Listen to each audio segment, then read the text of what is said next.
Your laptop. I need to read chat, please.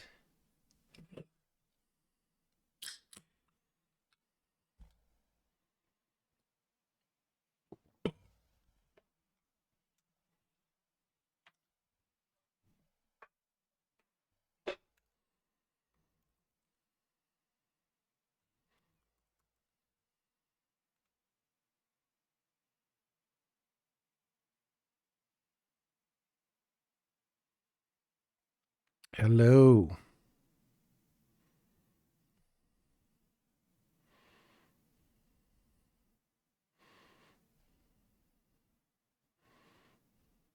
Your joints are itchy. Like all of them?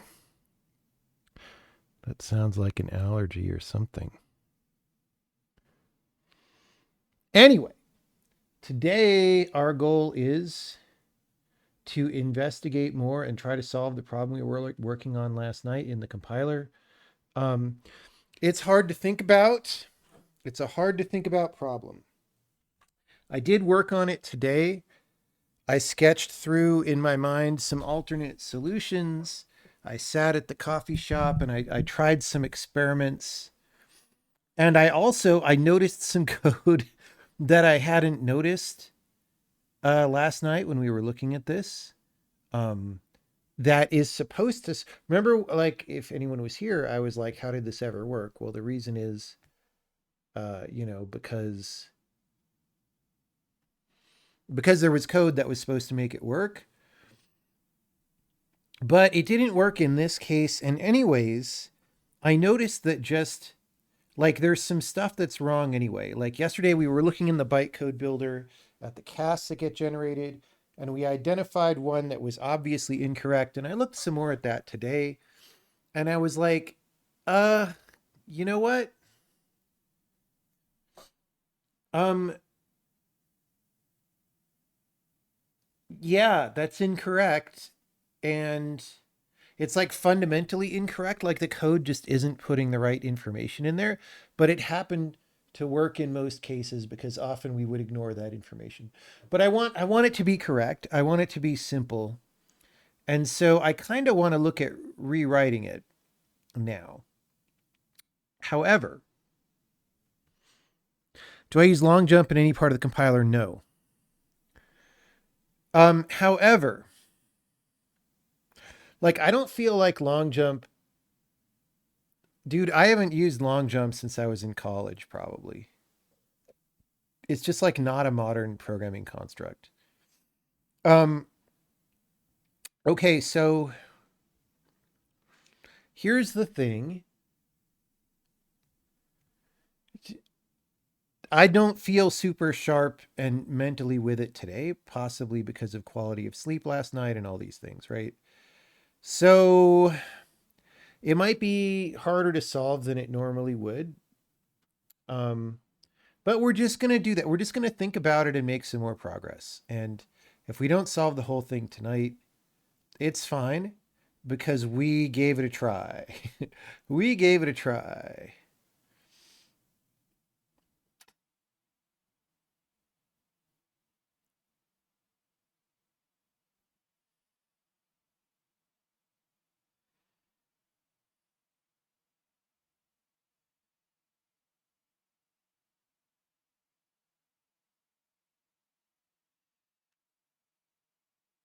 So, to remind anyone, what we were working on is this thing, which revealed to us that we don't generate as casts correctly in all cases. And I think the case just has to do with structs with a pointer at the bottom and it's multi-level or something, right? So we could do honestly, we probably could do a relatively crappy hack at this point to fix it that would further raise the code complexity. But the long-term viability of the compiler relies on code being understandable and reasonable. And so anytime I get a chance, it's a very complicated system at this point because there's so many functions. This is just one piece of functionality in a very complex thing, right? But um you know, simplifying that one thing, even though it is merely but one thing, makes the whole thing more understandable. And especially someday, like imagine someone trying to track down a bug or just make something new work and it doesn't work initially and they're trying to figure out why. The more like crazy systems that they have to spaghetti through in the debugger to try to figure out what the hell is going on, the harder it's going to be for people to expand this in the future, right? So we need to do our best. We need to do our best. Still got to try even when you're feeling slow. Indeed. I mean, you don't have to. Another strategy is just take the day off, right? But I didn't feel like doing that tonight. So, like, I want to, basically, I'm traveling in a couple days. It's not a long trip, it's just a couple day trip, but like, I want to ship the compiler before that. And we already could ship the compiler. We've done a ton of stuff, but I wanted to get this last bug fix is important.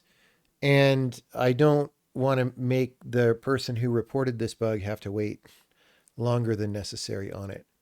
So,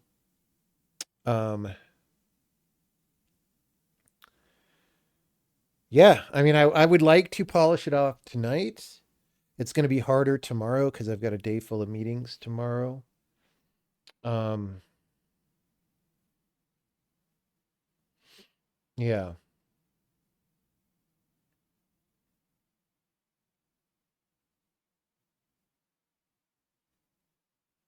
Yeah.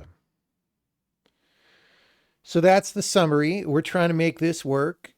Um, Many things that look like this work, right? The compiler supposedly does this. It's just this one, it comes out wrong. And to fix it, we want to fix it. All right. So if we go to matching, right, we have this function called find compatible anonymous member. That's what does this. When you say hashtag as in the compiler, it goes here to try to resolve that. Now, what's a little bit complicated about this is it gets called in a number of places. Find compatible anonymous member. All right. So it gets called by itself. It's recursive. It gets called by at least two, or I think, no, just two other places in matching, which is the type check thing. But these two places are sort of duplicates of each other. They're sort of trying to be the same place, but the way the code is factored makes that hard. Maybe that means we factored this into more of a front end call. We'll figure that out later. This one, it gets called from bind definers, which is how we figure out what polymorph variables are in a thing. And I actually don't know if it's completely necessary here. but we call it there. I have an explanation here about why. Okay. It gets called in polymorph when we're doing when we're doing the type restrictions. Because I'm actually not totally sure why that's. Yeah, okay. Yeah, it makes sense. So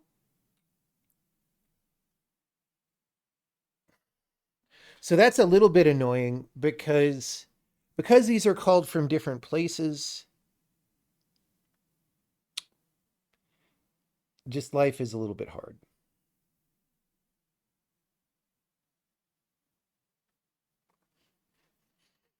Okay. So this function, it's kind of straightforward mostly. It does some stuff. It looks through all the declarations to look for one that's marked as. It does some auto pointer dereferencing because we do a lot of that in this language.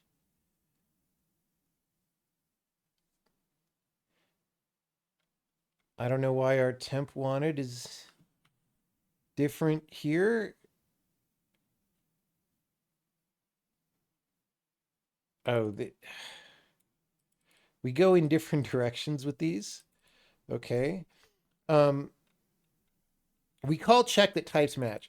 This is the part that makes it complicated and hard to think about, is we're calling back into the type checker and we're passing the switchable expression, which is how we put a cast on something at top level. And so honestly, this should be a no-no. We shouldn't do this.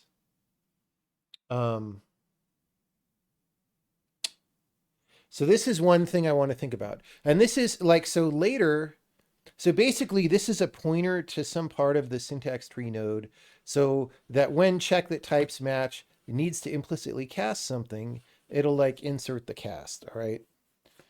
Now the confusion is that this mucks up our switchable expression given at the calling site in a way that we like don't totally expect and stuff.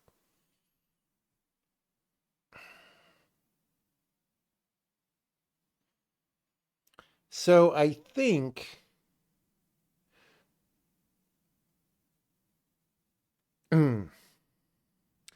there's a couple ways that we could simplify this. One is, like I said last night, where we could add some mode flags to check that types match. And instead of inserting casts, we could say, hey, we're recursing down from find compatible anonymous member, so please don't do that. Please instead just put things in an array so that we can reverse them out later in order and it's all clean. Then we have to make sure we flush that array. We have to make sure that nobody does anything that inserts a cast, and that part might be hard and annoying. So I maybe don't want to do it that way, because maybe literally anything that implicit casts could happen at the bottom. In fact, I guarantee that that's true. So I kind of don't want to do it that way, actually. I don't want check that types match to know about this. That would be the cleanest thing. Second thing we could do is, instead of passing the switchable expression given, by the way, switchable expression wanted, I don't think we actually need this at all. So I think we can just not pass it and say that it's null. I ran that test at lunch, but we'll do it again. So we could do that, and then the switchable expression given.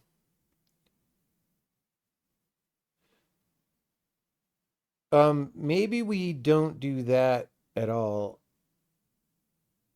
either. Maybe we pass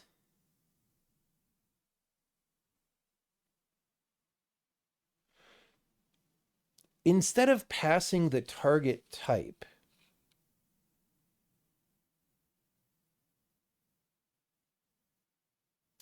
I'm trying to think about this.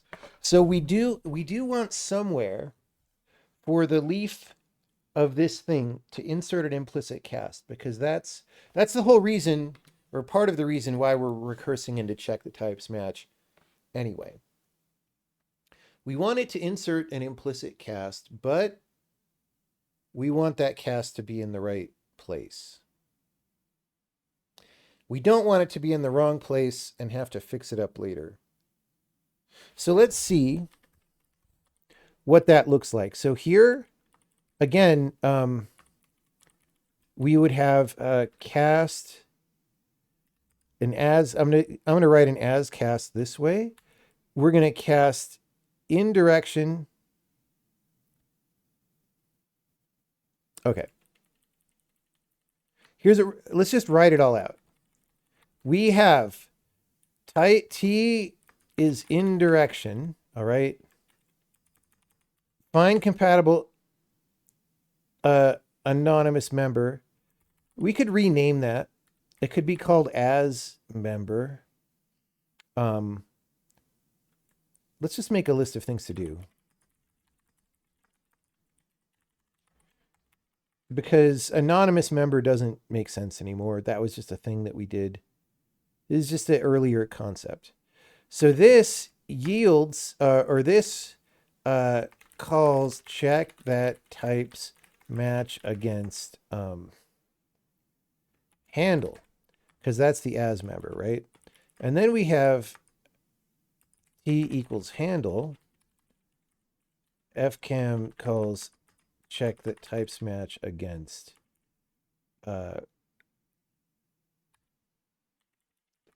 let's actually do this, the variable name, right? Against test struct match. And now test struct is a test struct. There is no implicit cast, but let's pretend if it were an int instead of a pointer. See, because we're passing it to here, and this type matches this type. But you could imagine that it was inserting a cast. So we need to at least have the ability insert implicit cast on inder dot handle dot test struct. So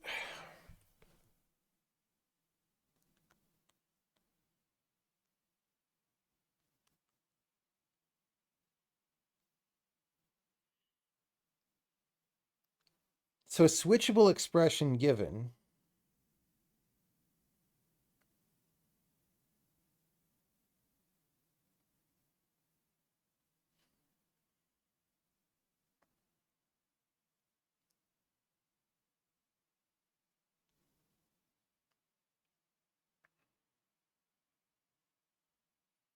Okay, this is kind of suggesting doing it a totally different way than I do it.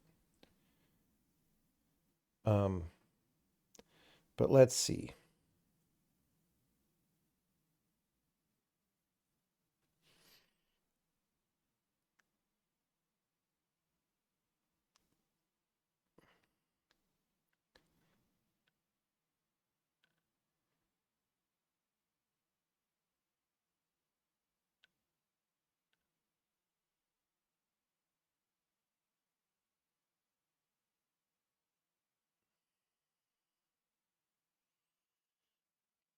We could generate, we don't do this way at all, but we could generate this expression and put dot operators in there and stuff.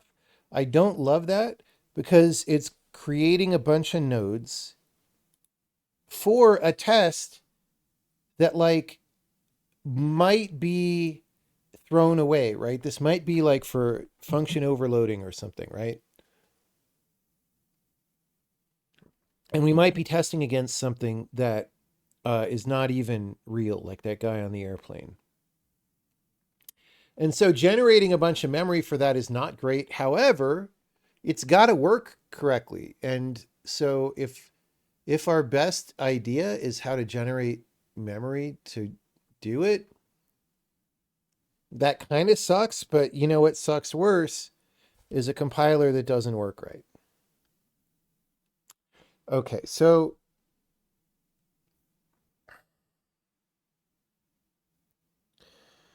okay, let's write the output of this whole thing.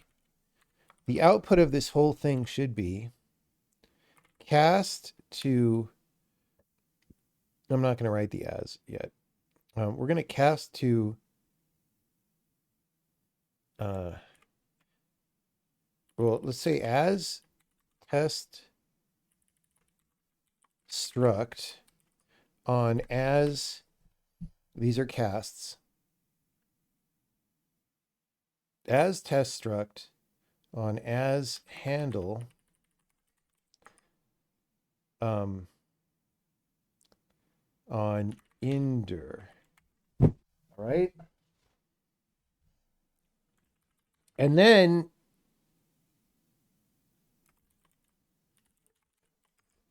like this. So that implicit cast actually goes on the outside. That's what's crazy about it. Right? So these all go backwards in terms of the tree because it's a cast. Um,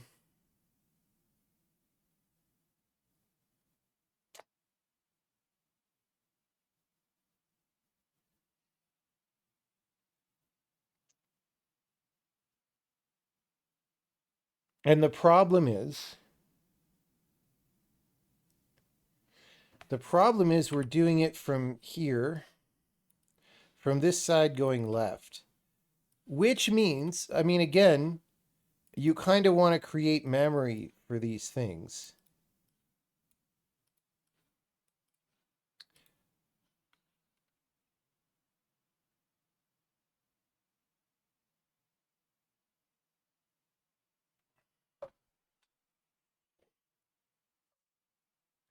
Right?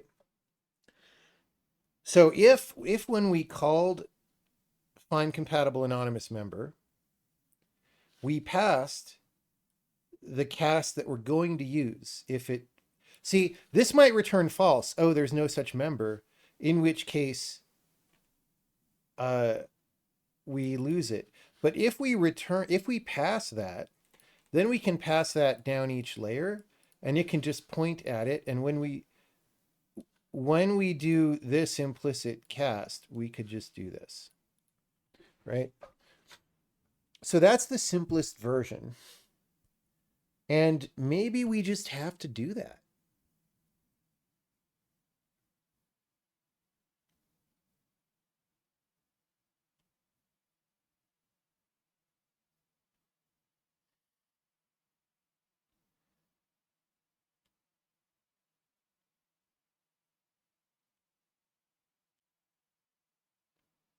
Right? So when we call this, we give this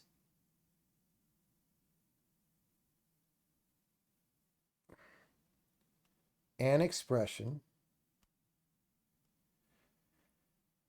If it tells us it found something,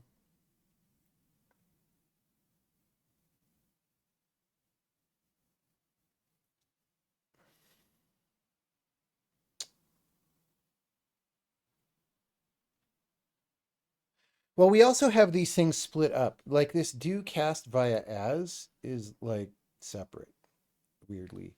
So we could put that in here. We could say do the as, make, if you find a thing, make the as node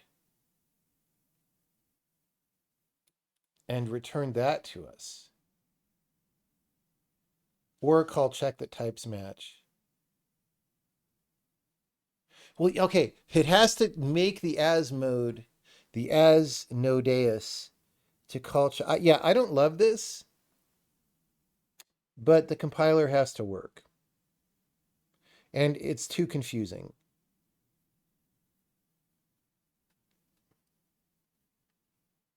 So I think we have to do this.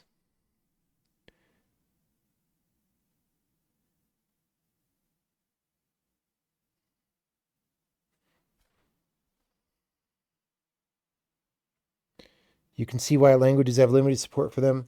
Well, it's not. I mean, some languages have tremendous amounts of support for implicit casts.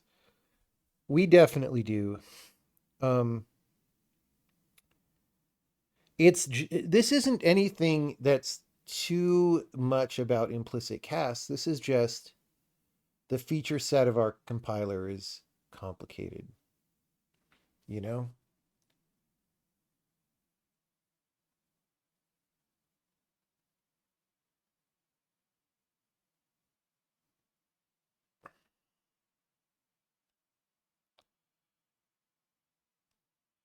Okay, so find compatible anonymous member can be called find as member. Um,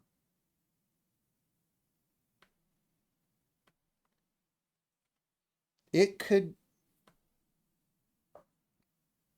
create a cast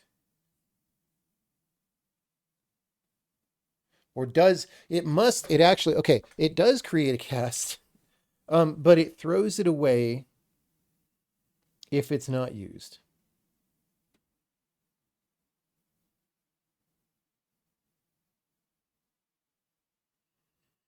Um, and then it passes that to check that types match, which may put more stuff on top, but in general, it puts it in the right order. Okay, so this is going to subsume use of do as, or what's it called? Do cast via as. Do cast via as. Who calls this? 3 places. This is our place. This right here is our primary place we're working on. This is okay,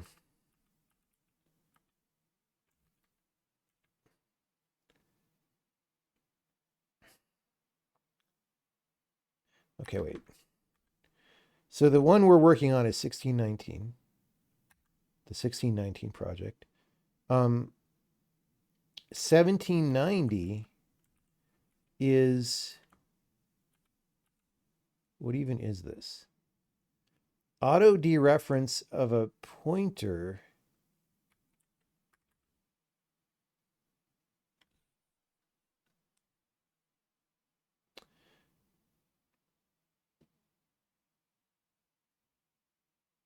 Yeah, this is a little bit annoying. But it's basically a copy of the same thing. So if we factor that into a function, that goes as well. And then this is basically a copy of the same thing, I guess. So yeah, maybe we factor that out. Okay, so do cast via as.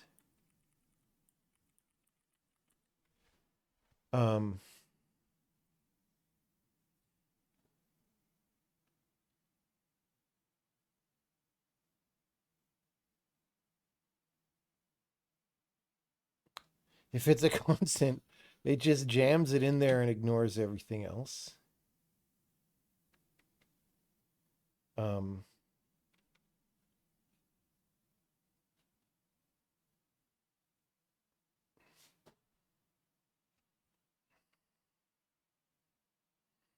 So we make an implicit cast.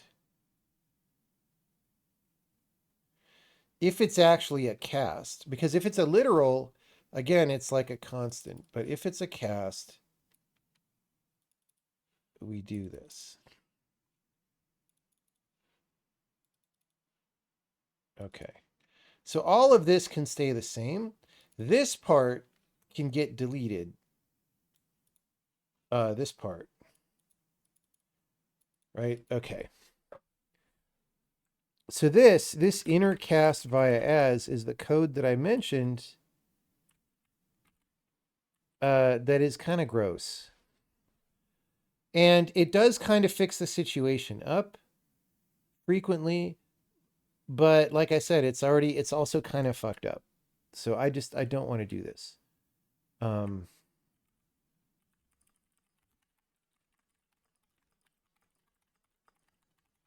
right.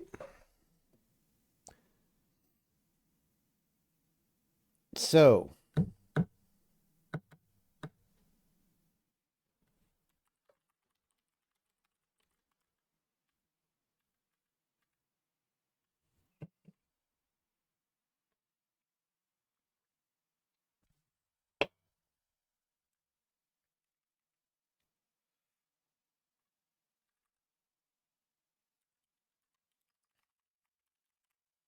we're going to delete this.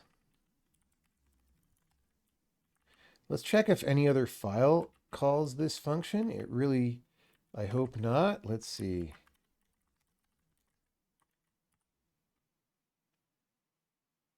No. It's just in 3 copies of what's essentially the same code. Okay. So we're going to keep this, but this is going to get called from find compatible anonymous member.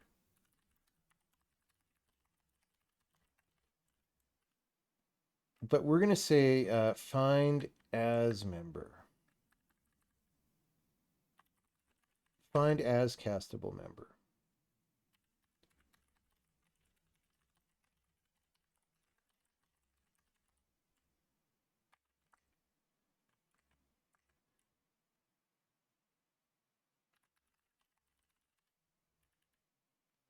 Compatible.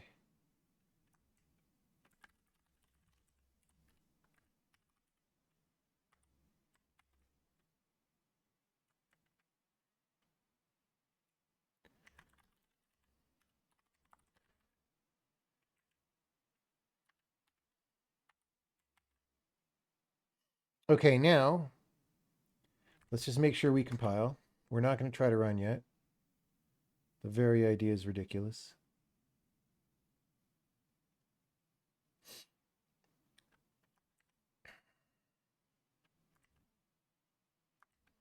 Okay. Great. Now we're just going to remove the switchable expression wanted.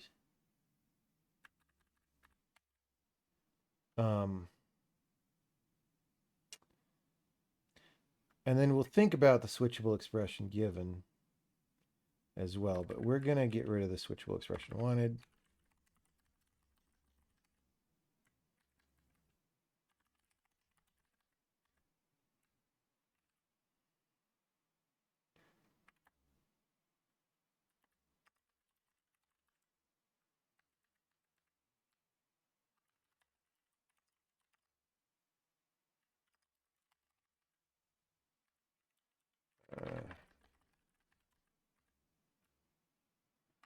And we're going to delete those arguments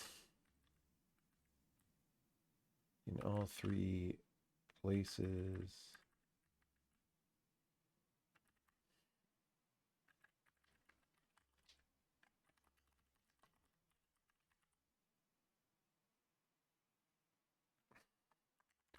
Polymorph.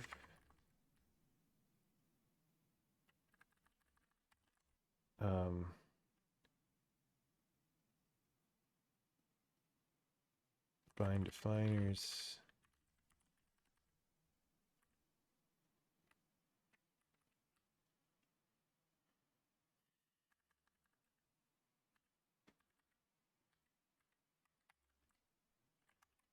Okay.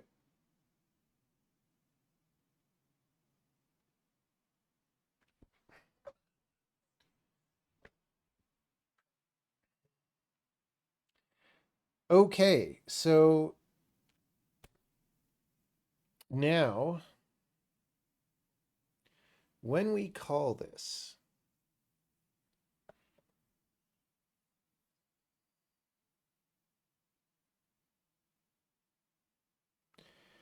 we want to pass it the switchable expression given.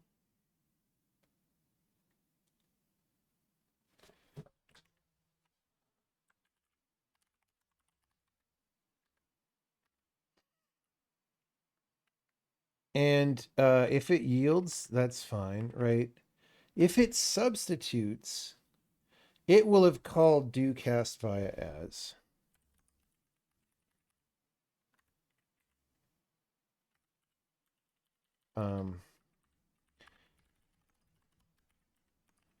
And put the switchable expression in.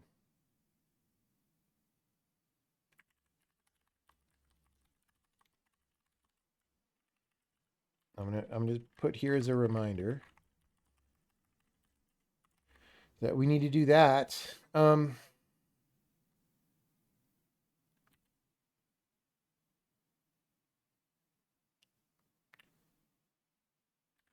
So at all three calling sites in this file,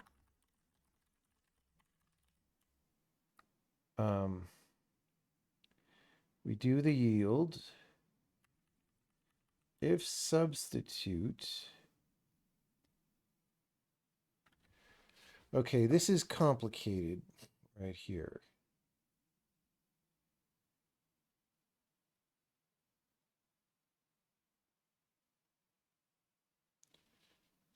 This is complicated.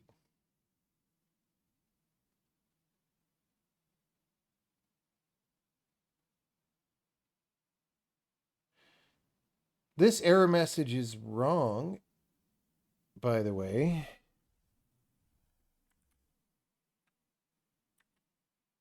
Because we're not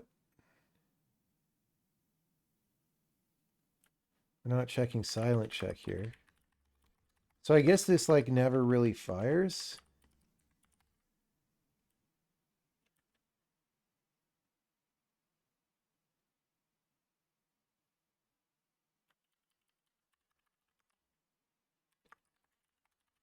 Let's just get rid of this.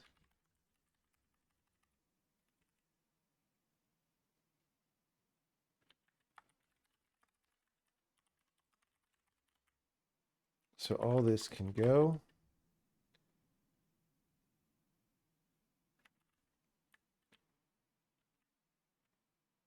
Okay.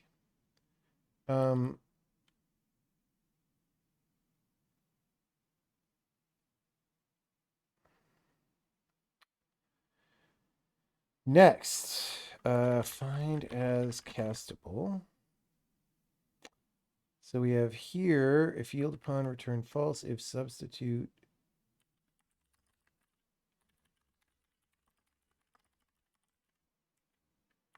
Okay.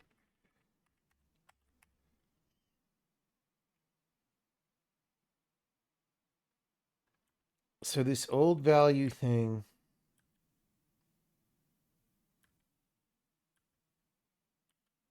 Take pointer.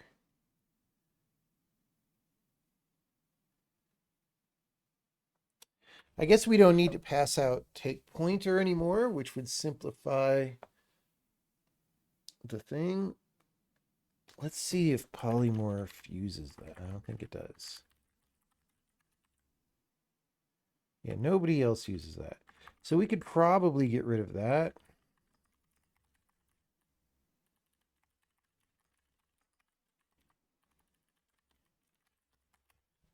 Okay, I like this.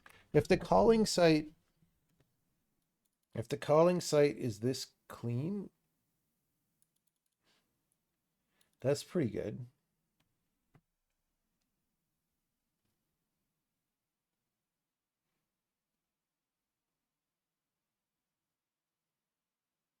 Okay.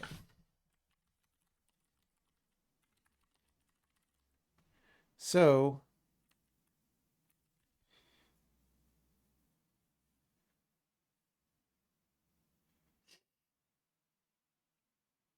how's it going, people?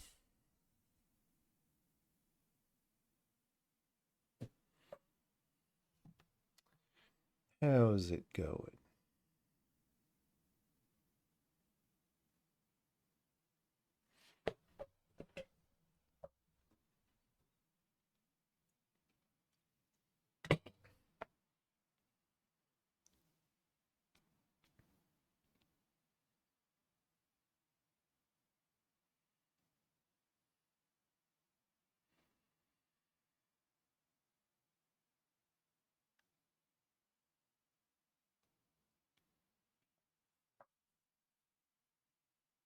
Few more weeks until the holidays. I mean, it's basically right now.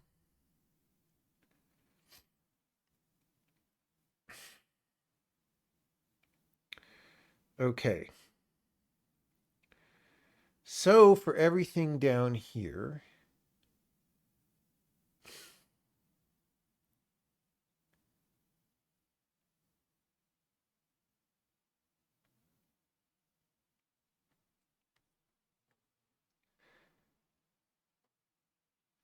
so I actually don't know if everyone passes switchable expression given.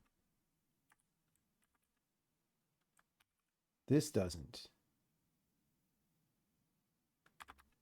Okay.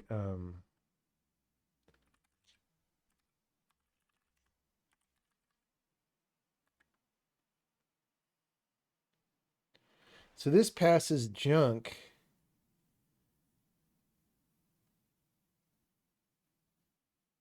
Okay. This could just be busted. because we're going to start using the contents of this in a way that we didn't probably.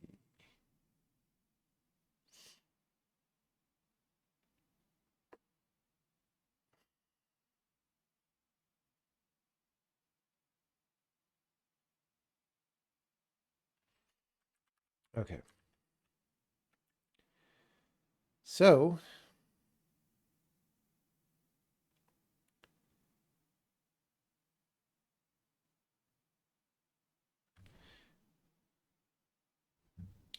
to call check that types match correctly,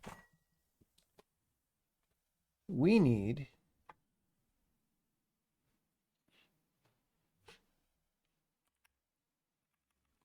I'm getting ahead of myself here. Um,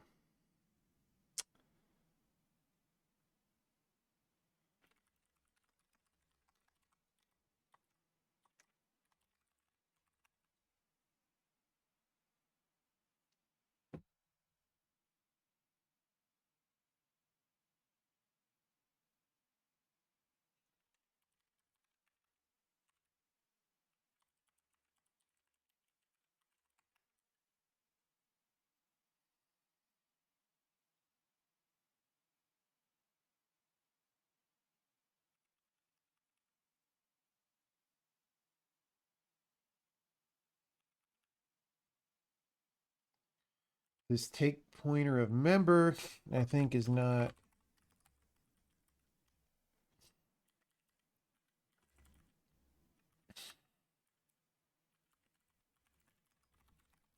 So, okay.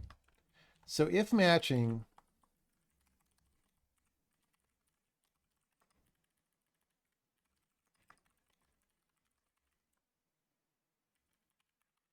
okay, we're just going to do that. Okay, what is new switchable? It's this.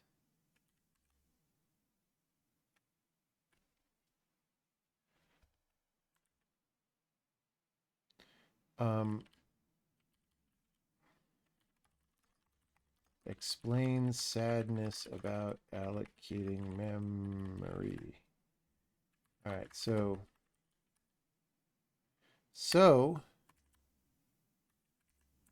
do cast via as wanted.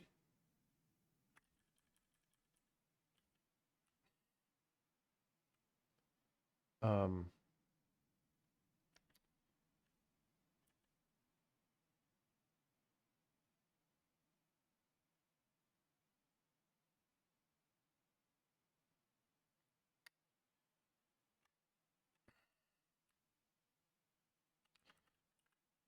um,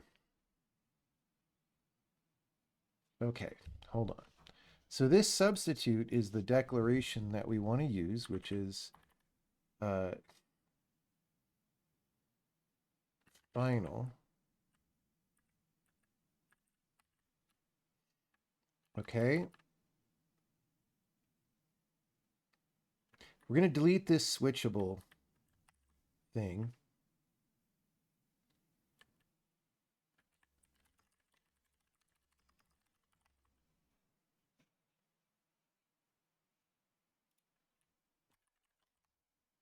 We're going to pass this.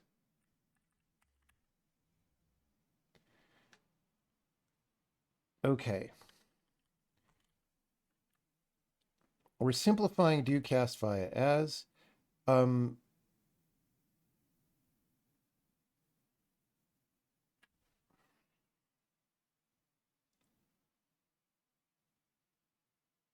Okay.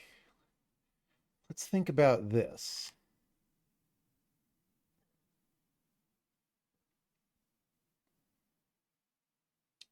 Like, I'm not sure about these things. The wanted and the temp wanted.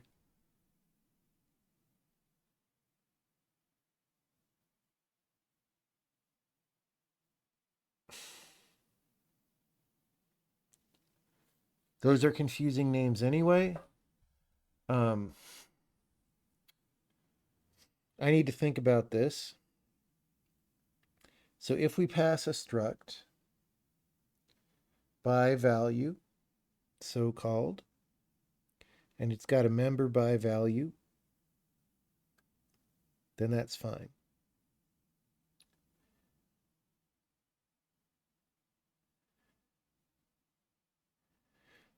If we pass the struct by pointer, I mean, auto dereference ought to do that. Like, we should probably do that at the outside.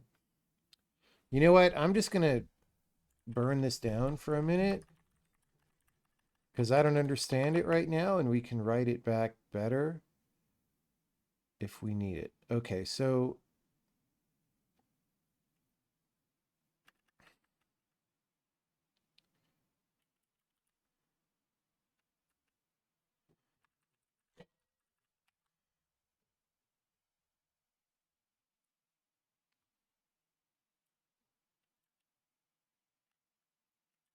we're going to pass.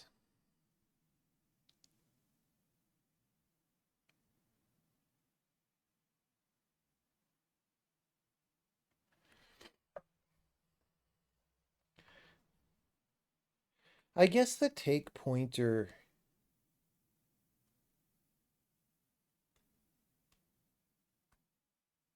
We need to see what that does.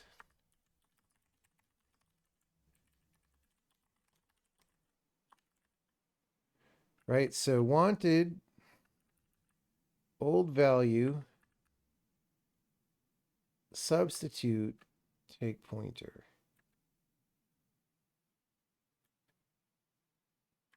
So we're getting rid of wanted because it's going to be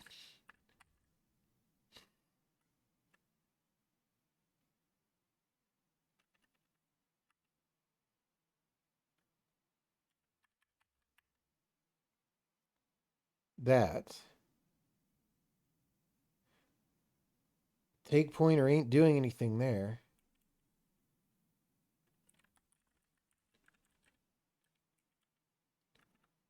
Um,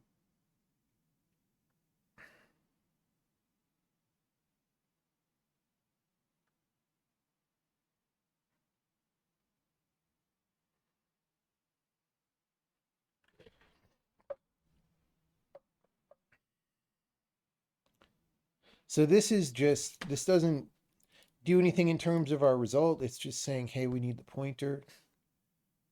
Um,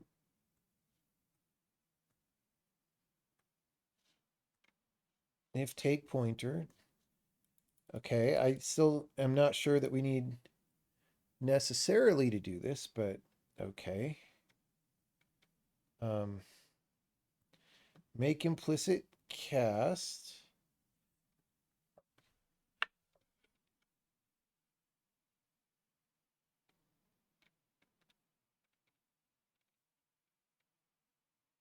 So this is weird because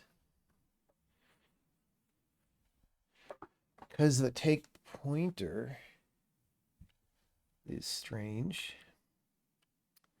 All right.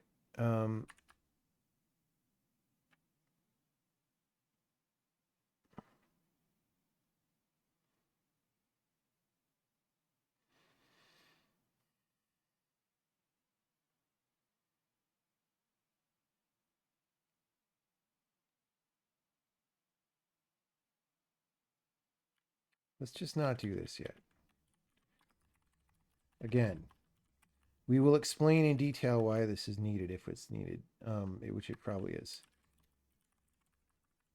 No, sorry. There we go. Cast or literal.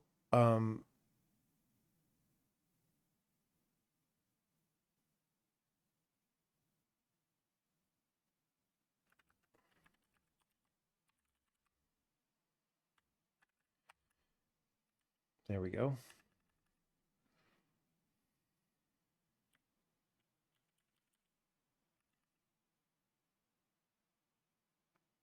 So this we definitely need to clean up. We're not going to let that ride past this.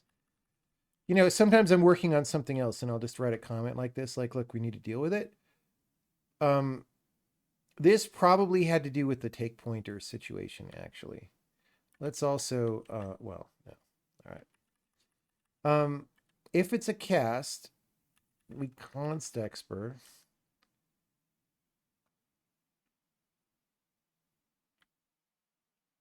Okay, is it called substitute? Yeah.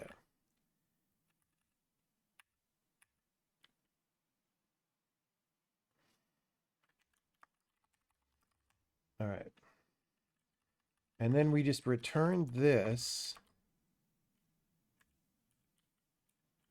cast or literal. So we're trying to clean this up, make it smaller and nicer. We still need to sit down and figure out the take pointer situation.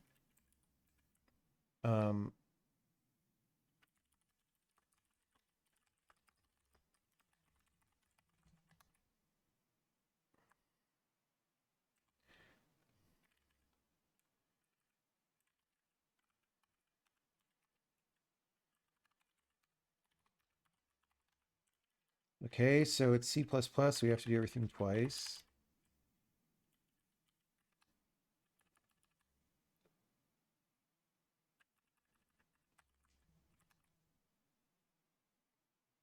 Temp wanted.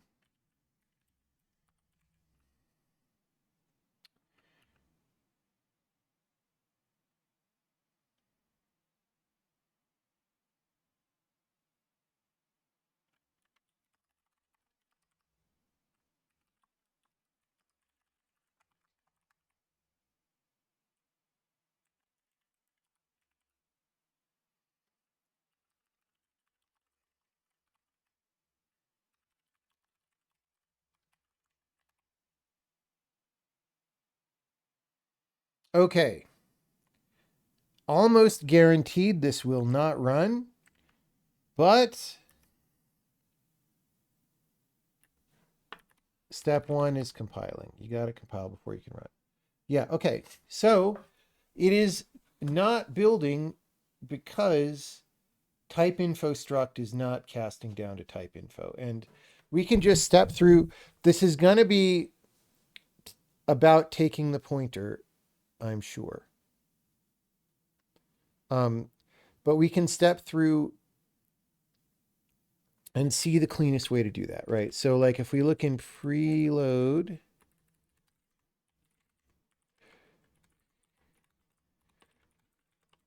see these all have an as type info, and it's not a pointer, right? So in this case, where it is a pointer on both sides though, I would expect that we would just do it and then pointerize after.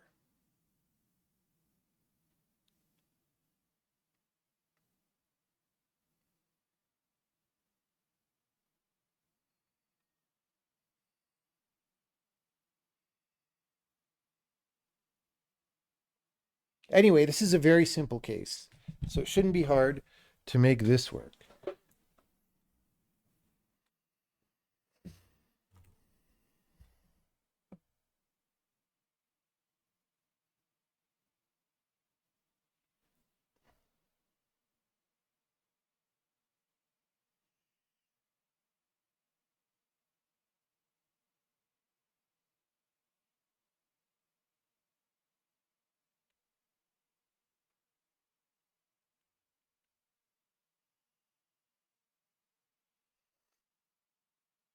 Okay.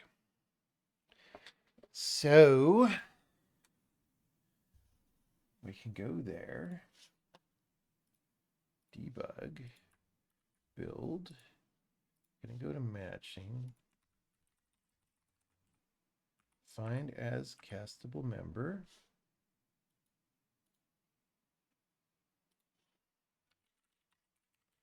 $743.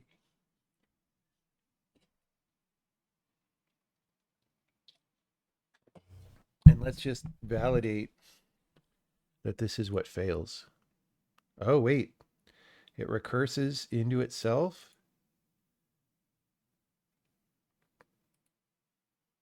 We come out from here. Whoops, don't do that. We don't yield. There's no substitute.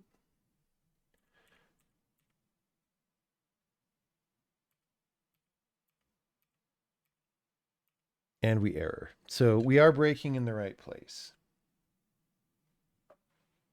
That's great. Okay. So wanted and given are what? We want a pointer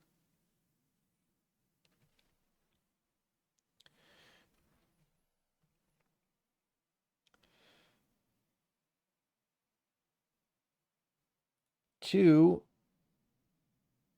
a struct type info. Yes. We are given a type info struct. Why are we given type info struct by value? That seems wrong to begin with. This is a pointer. So I think it's a pointer. So are we stripping the pointer? Yes. Okay, that kind of doesn't make sense. Except that it kind of does.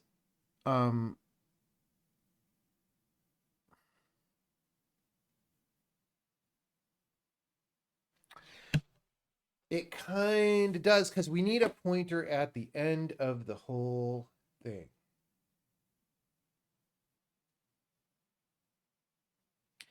So maybe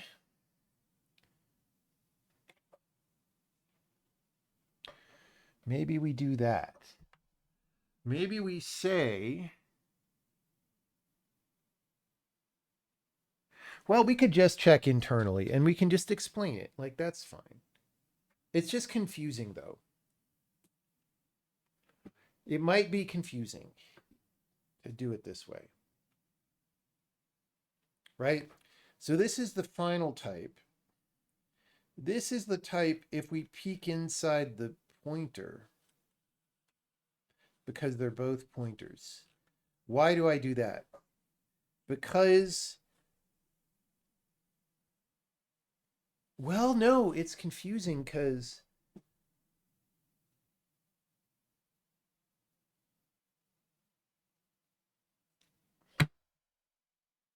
oh my God, you guys. Yeah.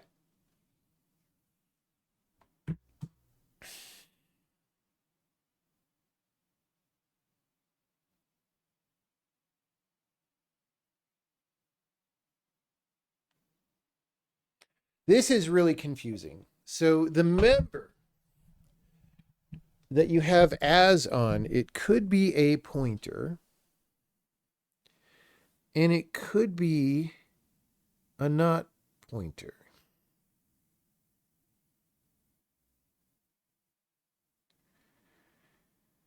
In the middle of the sequence. And that's making this really hard to think about.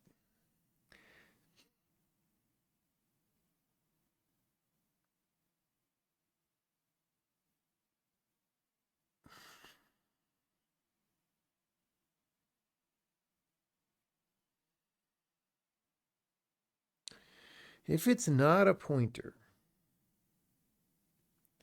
that's pretty straightforward and understandable.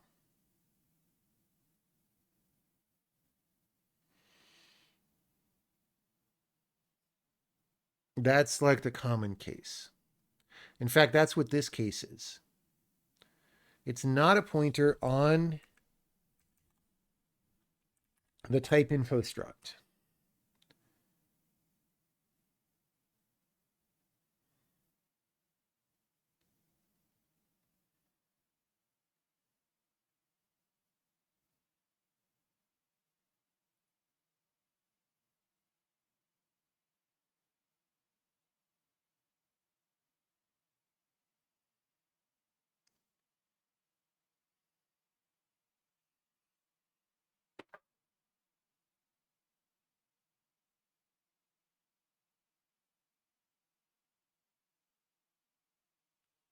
Okay. So we could just start by making it work for this case and then thinking about it further. It's just the way that we're passing the parameters in is confusing and gives me more to think about.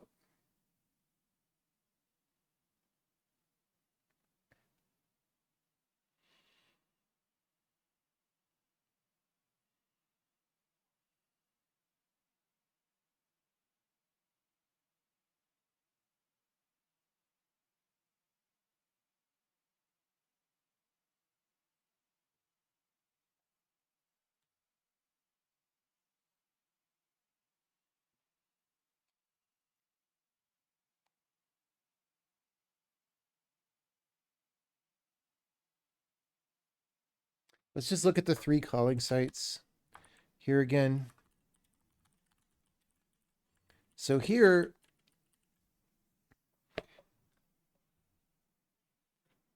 oh, that's the recursive call. That's not what we're looking at yet. Here, wait, no, what? Oh, this is in find as castable member, right? So that's there. Oh, we don't call this anymore, right? As castable member. We're looking for these. Okay, so here, see this WI and GI is, we've already dereferenced the pointer because we know that they both,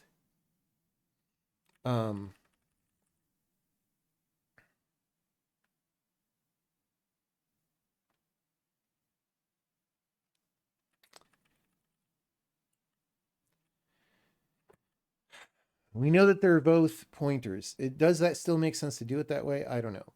Okay. If we're a pointer to a struct, we will find an as castable member. Now, is that even like, are we doing the variant route here? We're not even doing the variant route here. So I'm going to put that.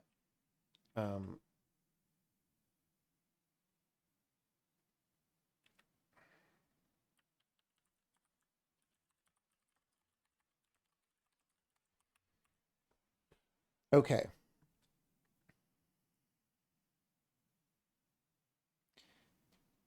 We're not trying to return anything from outside anymore. So we could just tell it, yes, please take the pointer at the end. Or please ensure that the result is a pointer.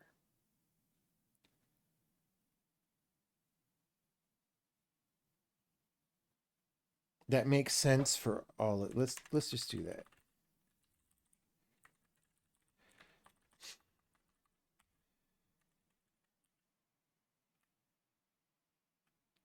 Okay, now this is confusing though.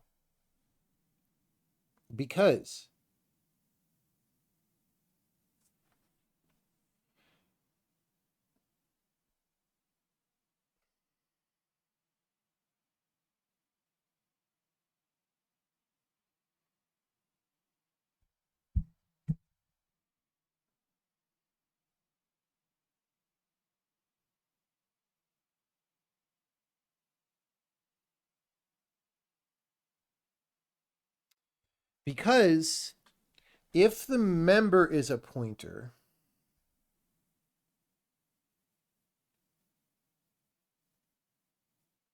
we just want to have the result pointer type already.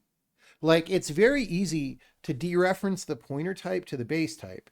To go from the base type to a pointer type, you need to like make a new node and set a bunch of stuff, and that's gross, right? So that's probably why I did it this way.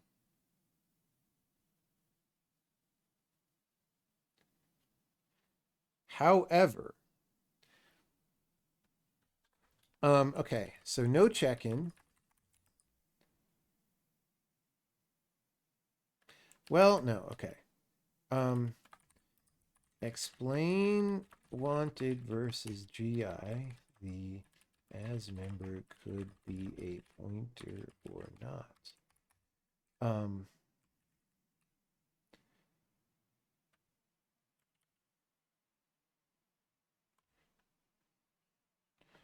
this has got to be true, actually.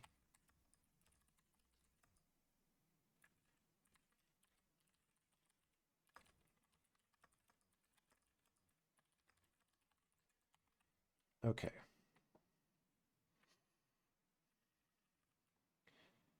So we're going to do this, I guess.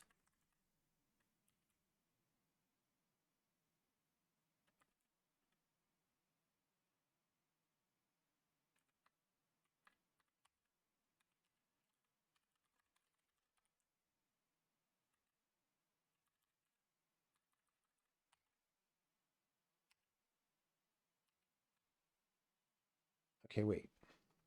That's the wrong function. Find as castable member. So that's here. Ensure it's a pointer. So we're going to have to change all those calling sites. That's not the best.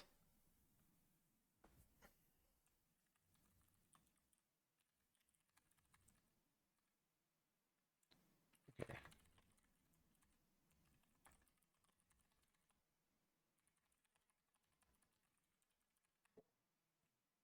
Okay.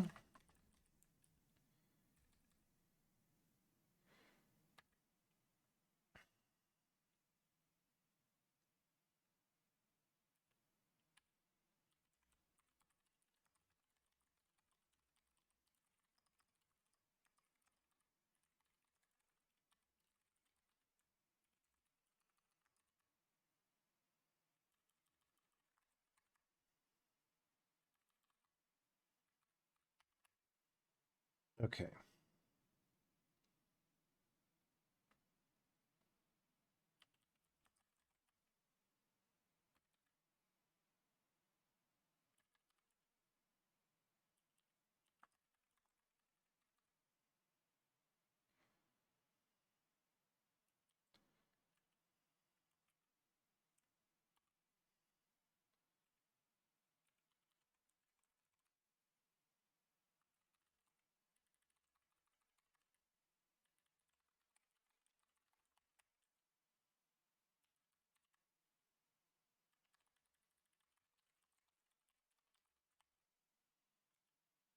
Okay.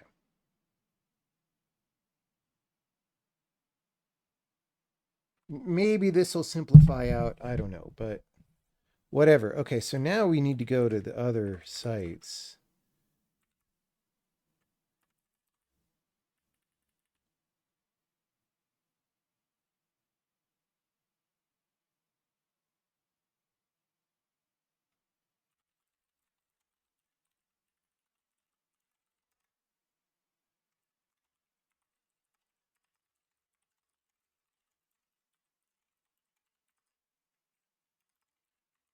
I mean, maybe this is redundant,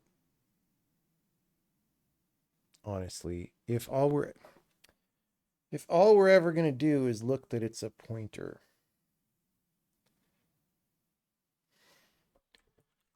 No check-in. Is this entirely redundant? I think maybe. Per chance, per maybe. We're still missing a couple, like in bind definers and stuff. Okay. We didn't even get there, but take pointer.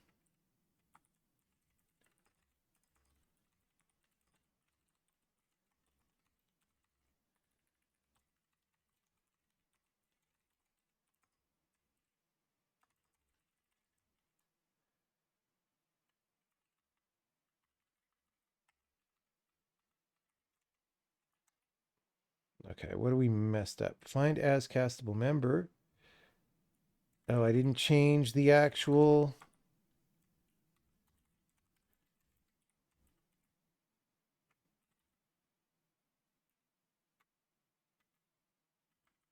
Okay, so take pointer of member. All right.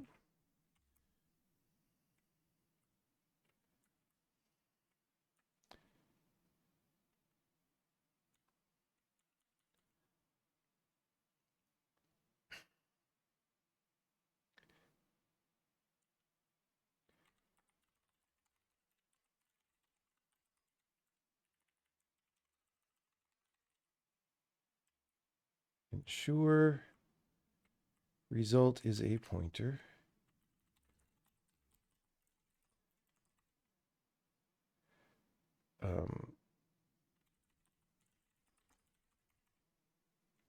Okay, we're going to do that.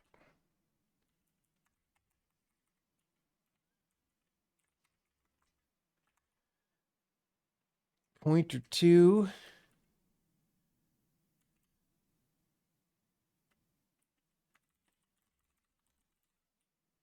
Well,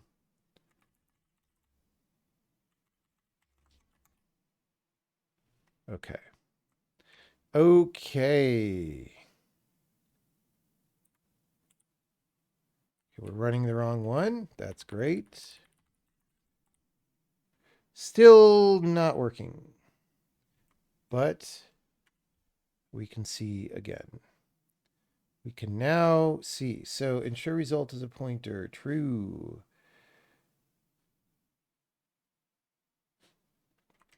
Okay, so as I recall, we recurse.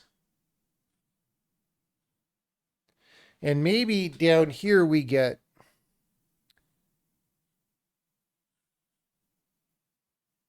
right? So this is in type info. Oh, this is weird. Wait, what? Okay, this is just us not checking.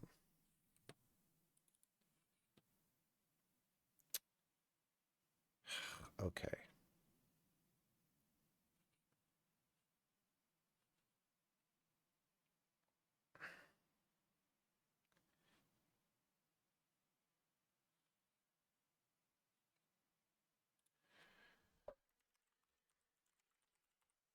See, here wanted pointer 2 is equal to given.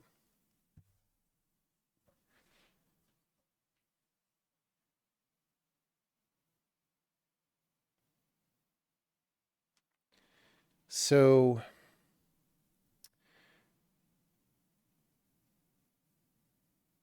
we probably shouldn't have got here.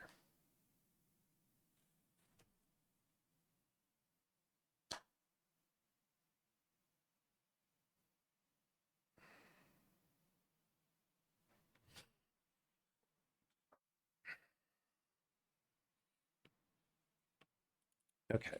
So that's why we needed some of this stuff.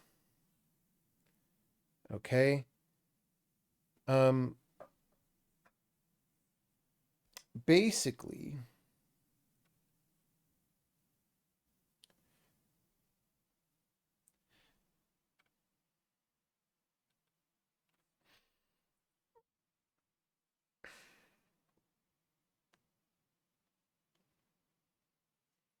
so here wanted is a pointer. Defin is not a pointer.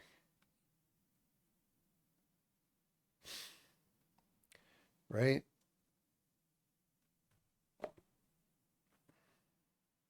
We could call that substitute defin to make sure that we know what it is.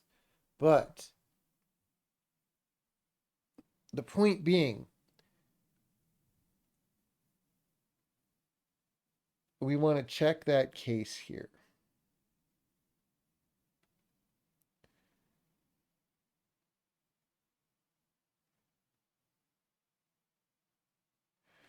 So we could say, just for this case again, if wanted pointer 2 and I don't trust operator precedence in C++.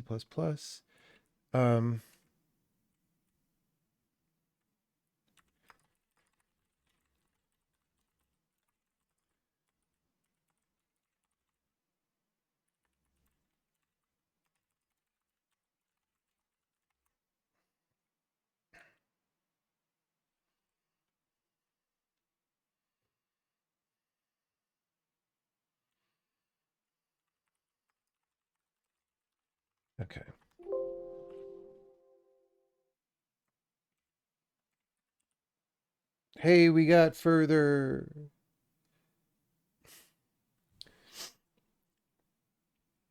So here we generated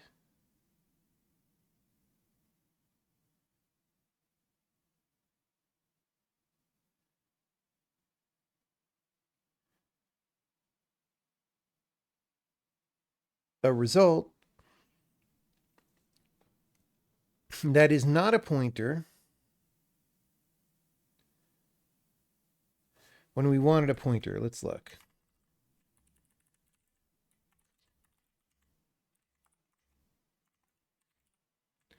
So, dude, this is such aggravating spacing. Okay, so get file name of header, where header is a code procedure header. Get file name must be in somewhere.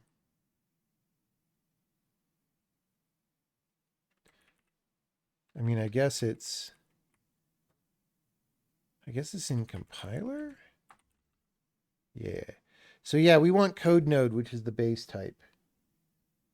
And again, it's by value. Now this doesn't actually have to be a pointer here, interestingly, but it should work if it is a pointer. So the question is, why didn't it work? Because it should, in principle, be the same as what we just did.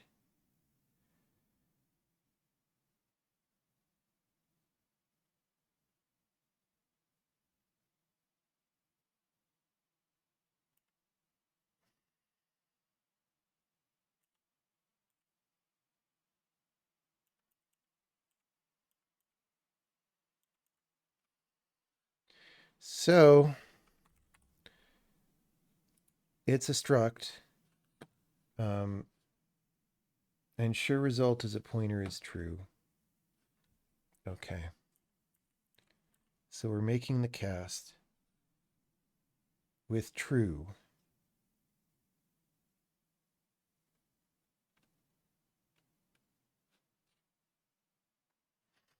Okay.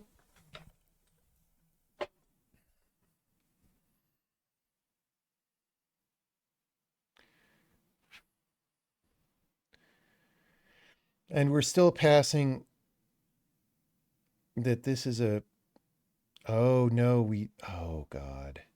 Right. So going down here,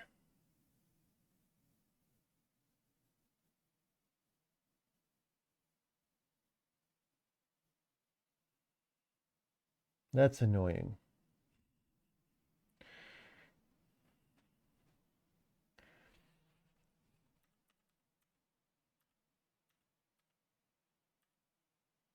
So this is going to be something that's not a pointer, right? This got generated. Oh no, wait, it's exactly what we passed. Wait, what? What?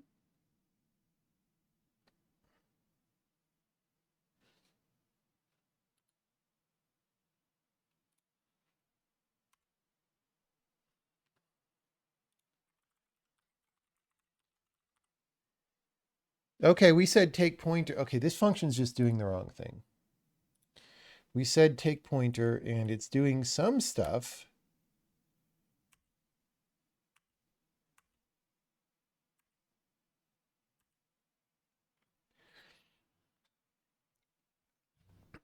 But see, we're setting.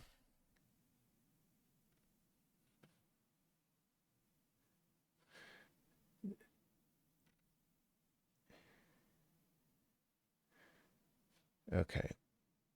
So first of all, we got rid of this.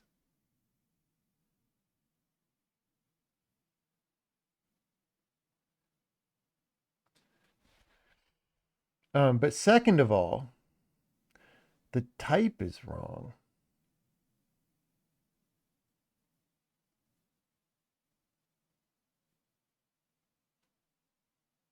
Oh, because of that. Right. So we weren't sure if we were going to use this, which is why I commented it out. We do want to use it.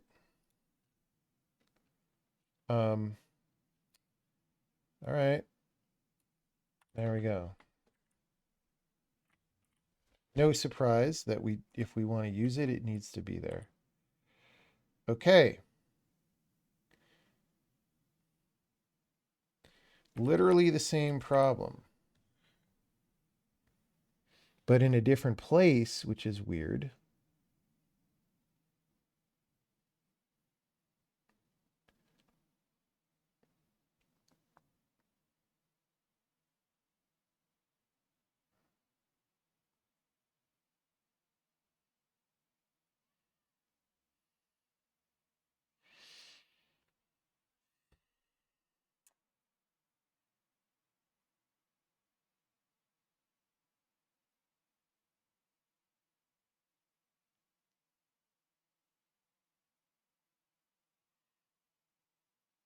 I mean, we can let's put a no jobs just to make sure. Yeah, it's the same one.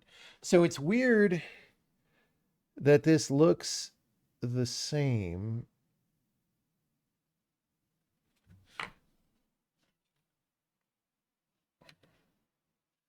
Let's check.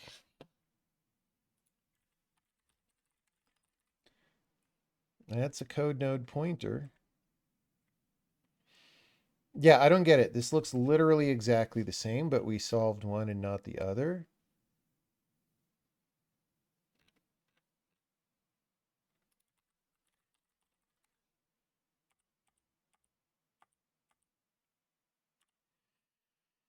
This is line 160.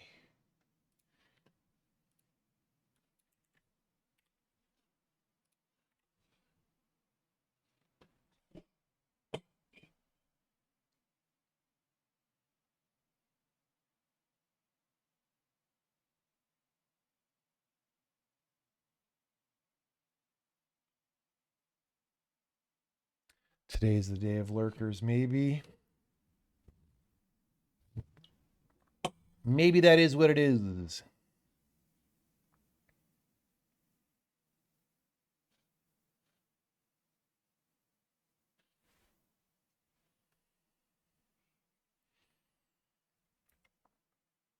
Okay, so wanted is a pointer to 05310. Oh, wait, given. Oh, never mind. Right, because it's the sub thing. Hold on. We got to get to here. So defin of this member is code scope entry. Oh, okay. The difference between this case and the previous case is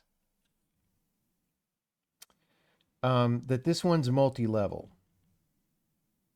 This one's 2 levels. So if we look in compiler, so our given struct is code declaration, right? And we want a pointer to a code node. So code declaration is a scope entry, right? And scope entry is a code node. So we are not doing something successful because of the 2 jumps.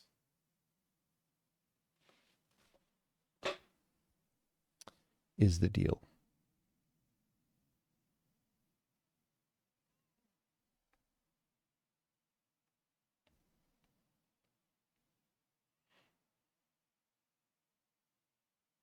Okay.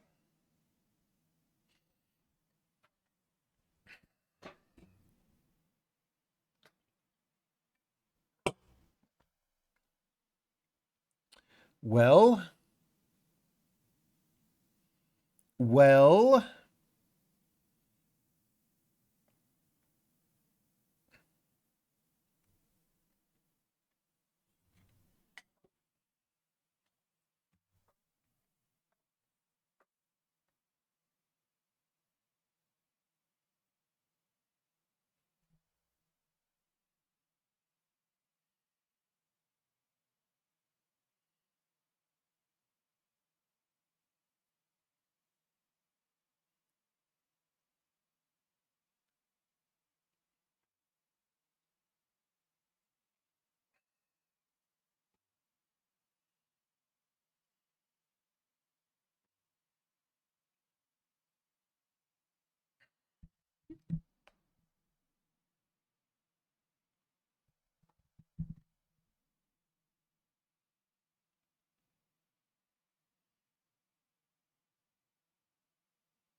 How's it going, everybody?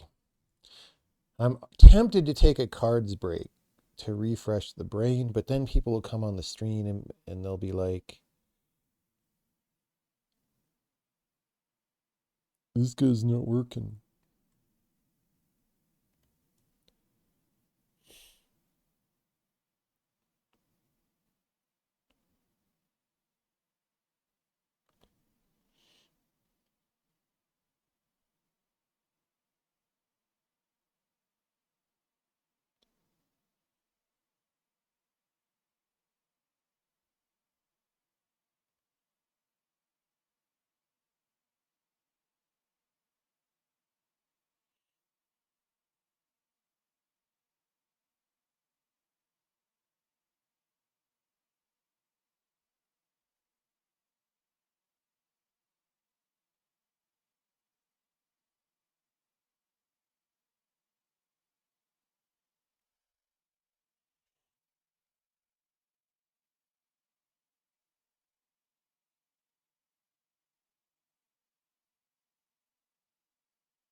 Hmm.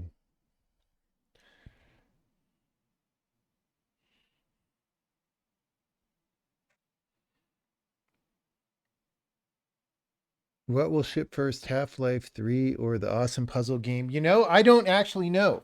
Normally, I would say, we're going to take a little cards break. Normally, I would say, obviously, my awesome puzzle game is going to ship first. But then, like, people are teasing that maybe something is coming up with the Valve announcement, and maybe that's Half-Life 3. I don't know.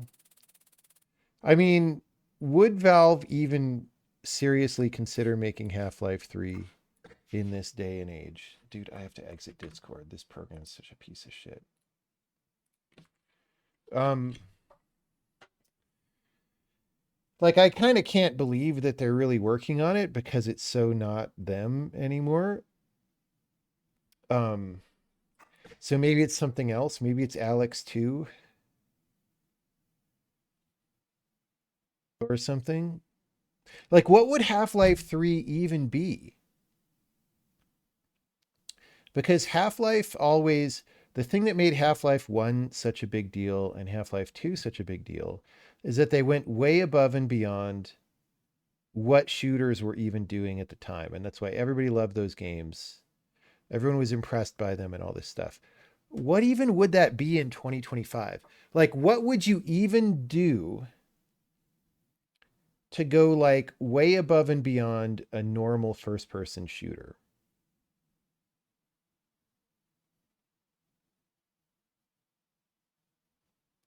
You know what I'm saying?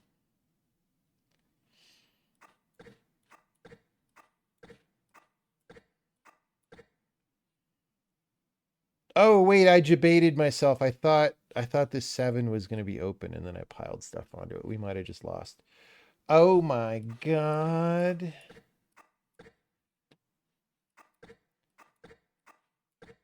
Let's see if we can salvage it. See if we can salvage it.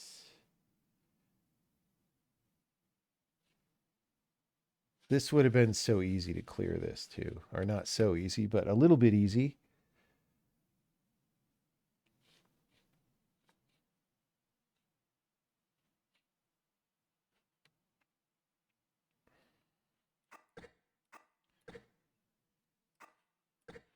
Just do that.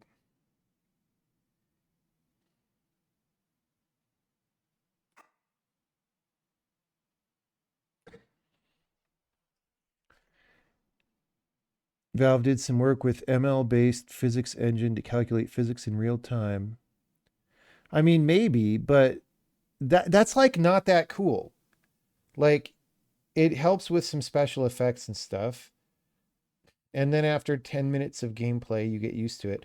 Like better graphics is not enough anymore, I don't think. Unless it's like way, way, way so over the top better graphics beyond what you could ever imagine. But that's very hard to imagine, you know? And the thing is, okay, so I don't want to diss Valve too hard, right? But, but from the outside, it does seem like kind of a comfortable company now, right?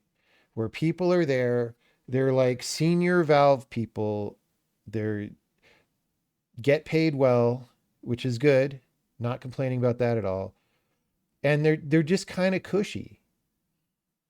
And you've got to like games is hard. You've got to fucking work your ass off to like make groundbreaking stuff. And so, I mean, a lot of their stuff that they've released is not super great. Even Alex was not really that much beyond what anyone else would do. It just had more investment into it.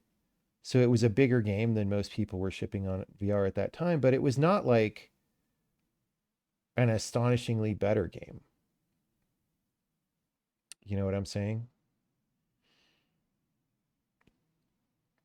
So I don't know. But I could be surprised. I'm not voting against them. I'm definitely rooting for them. Want whatever they do to be good. It's just I'm having trouble imagining it, is all I'm saying. But I would love to be wrong because I would just love it if more developers were doing, you know, moving the ball forward kind of stuff. That would be great. All right, I'm gonna assume that I lost there. Alex is 6 years old. Yeah, that's time's flying. Time is flying. Um, yeah, I mean, Alex was potentially very good.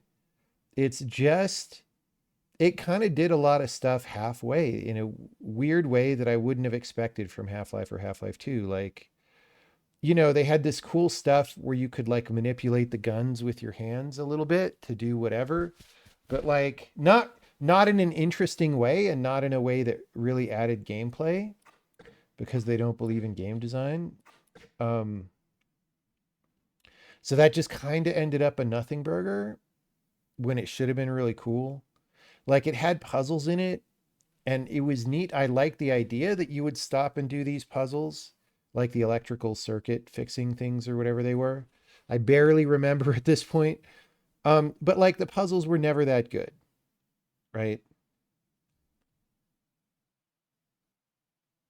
And they never really dovetailed with the fighting in a way that you would want, at least not that I really remember. Like that's part of how you make a game really exciting is you introduce these elements and then the elements interplay as you work on it. And you know, they didn't quite do that. And then but they spent a lot of time and effort on all this stuff. Like, you know, we got a resume from an intern at one point, I think, that had worked on that. And like his entire job for that year or whatever was like, or no, we didn't get the resume. I saw a speech about it. There was like a GDC speech about it. This guy worked on the game for a year. And what he did was that when Alex comes up to like an open door, she'll kind of put her arm on it and open it part way as you're going through. Which like I admit is a cool thing, but like is not really quite gameplay, you know?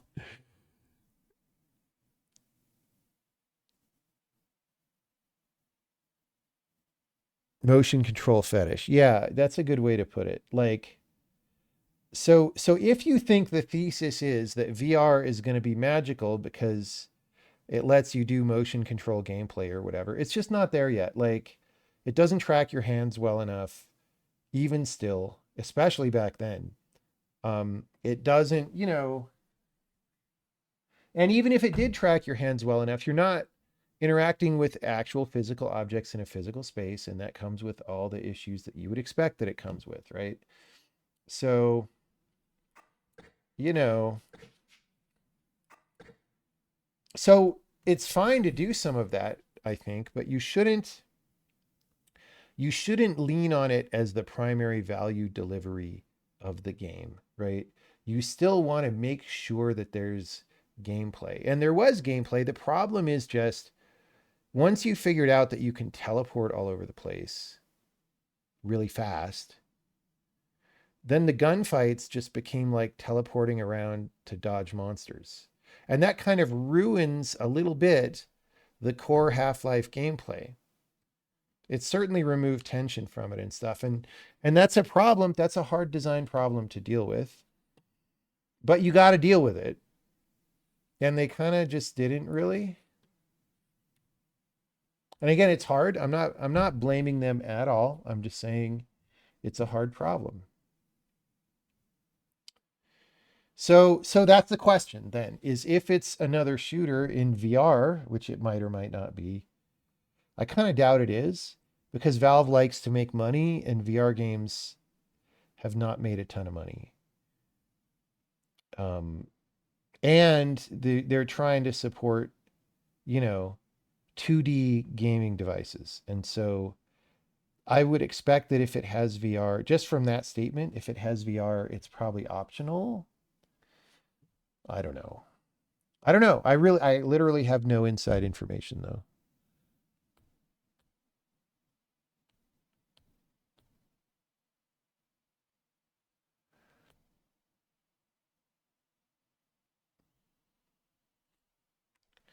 All right. We got to make some progress on these cards. Cards ain't going to solve themselves. We need to get back to programming.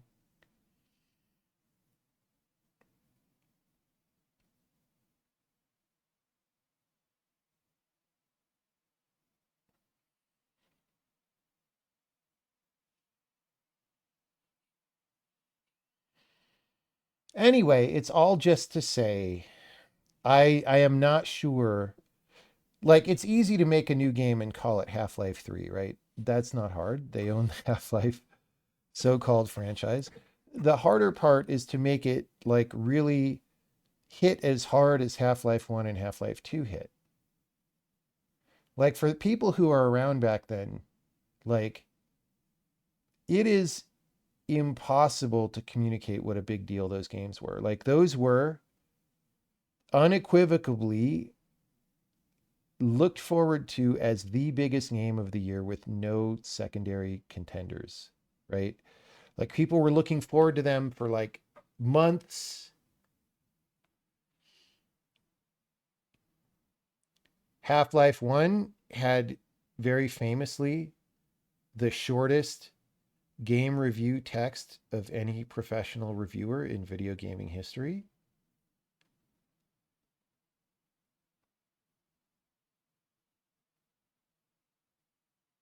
Like it's just not like that anymore. And it's just hard to imagine in 2025 because we haven't seen anything like that from anyone in years and years. It might be impossible now.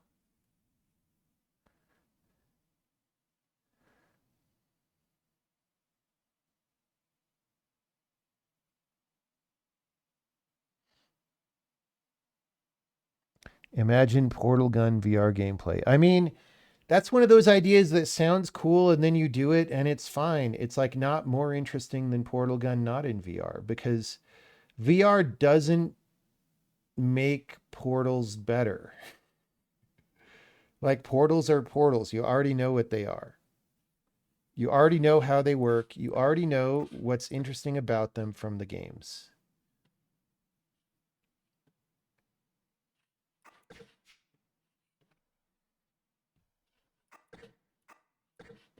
You might think like, oh, the portal feels trippier because VR, but it doesn't. Like, we already have all kinds of VR games that put you in weird, fantastical positions and stuff like that. And it's like, okay, it's mildly interesting. And then you've played some VR games and you get it, and you're not that interested anymore. Like, that's why existing games don't sell a ton of copies. Like, it's very easy to like, oh my God, you're on top of the tallest building in the world, but in VR. And that's kind of cool the first time. But like, it's not that cool, actually, now that we've tried it in reality. If it were, VR would have totally taken off and everybody would be playing it all the time. Right? So you just, when you think about what you would design, you have to actually acknowledge that fact and take it into account. Otherwise, you're going to have problems with designing things.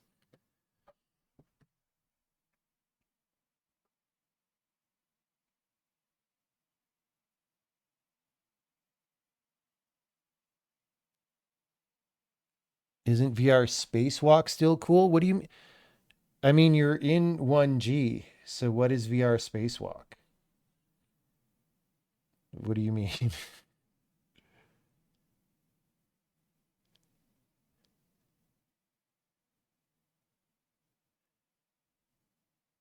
There's nothing to jump from Half-Life 2 to Half-Life 3. Well, that's what I'm saying is I'm not saying I know there's nothing. There probably is. You know, the universe is an amazing and fascinating place, and there it probably is possible. I just don't know how to do it, is what I'm saying. Now, I haven't been thinking about it for years, and maybe they have. But you also need people willing to work hard enough to do it.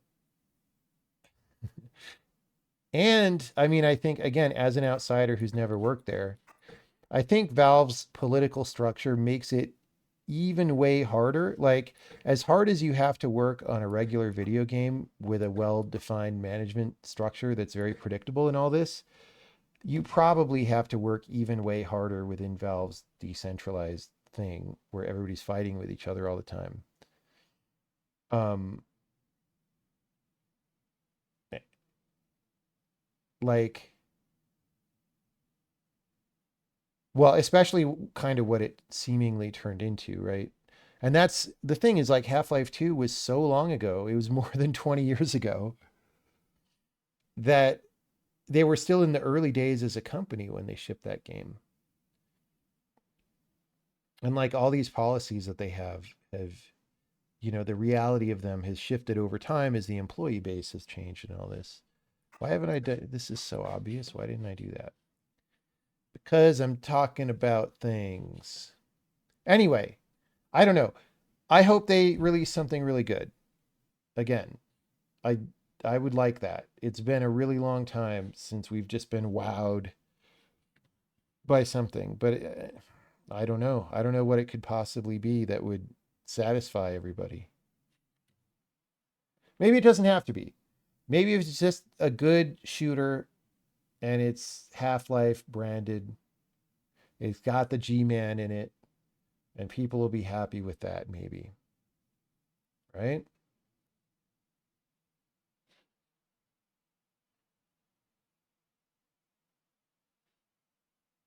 Although they kind of ruined the G-Man.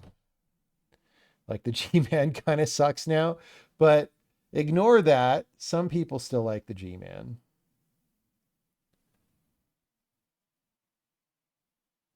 When was the last time I was wowed? I don't know. It's been years.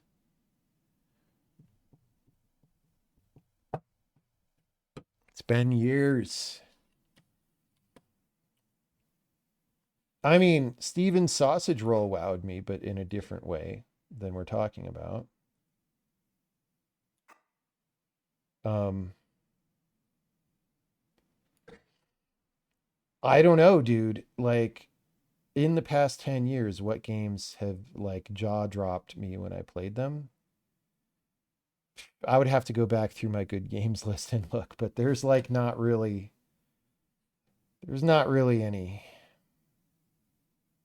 probably. Because that's just not the time that we're in anymore, I guess.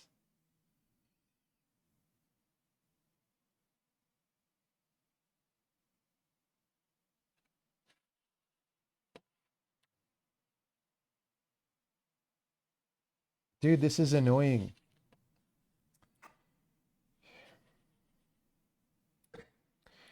When the moon hits your eye. Like a big pizza pie, that's annoying.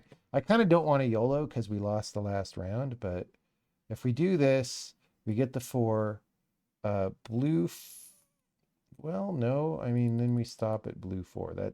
That's a sucky YOLO because red 5 is buried. Yeah.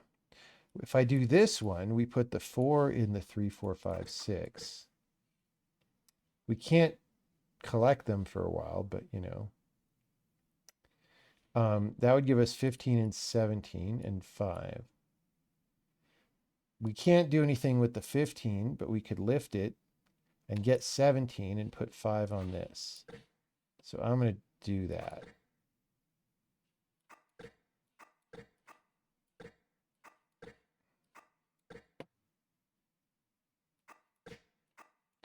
So we still eat our slot, but we made progress.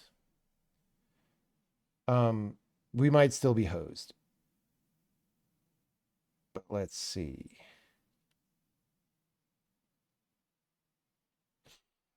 Still haven't played Half-Life Alyx. I mean, I think it was worth playing at the time. Now I'm not sure. It depends how much you like VR games and stuff, right? Um,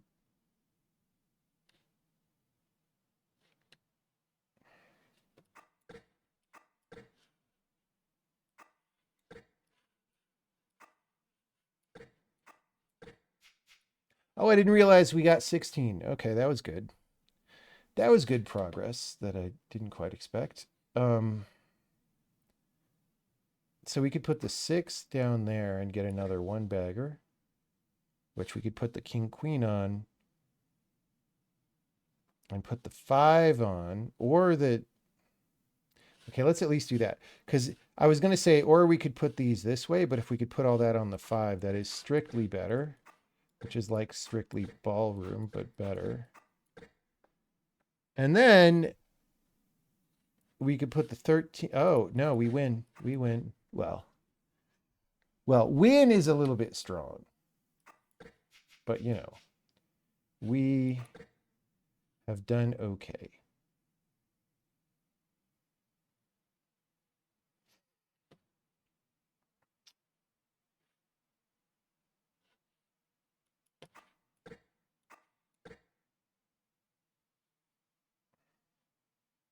We got to deal with this. Okay.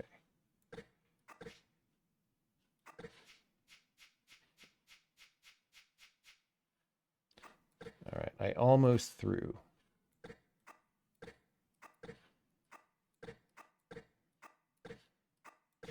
All right. We won, everybody. Do we play a second round or do we go back to programming? Okay, we got to not get the bad cards. What does that mean? Do we go? Yeah, we'll get 14 last. That's fine. Temperance is a virtue. Although I didn't realize that was going to rip all the cards off. So, second round, programming. You have a Quest 3. Steam VR streaming stuff is a pain, yeah. Kingdom Come Deliverance. I never played the original Kingdom Come Deliverance. I met the developers in China when they were at a conference at the same time I was. And it was while the internet was really pissed off at them for not having diversity in their medieval Eastern Europe simulator. If you remember that. So I had a fun conversation with them about that.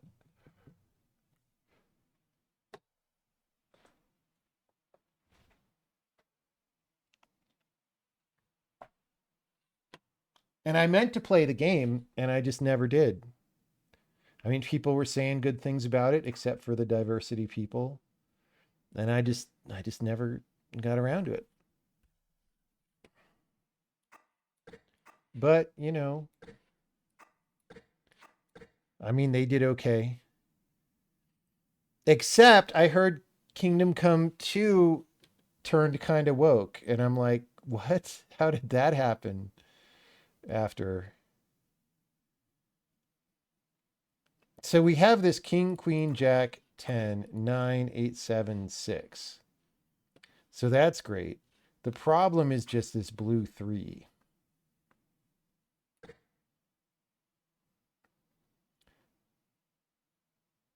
And the 19 and 16 are here, which means we can't even stack these on something.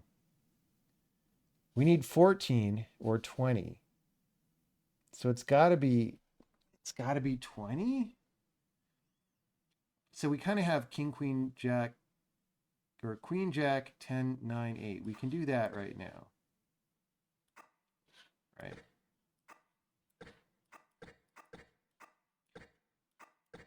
So that's pretty good. Green 5 doesn't really help us though, but it puts us one card away from the 20. Okay.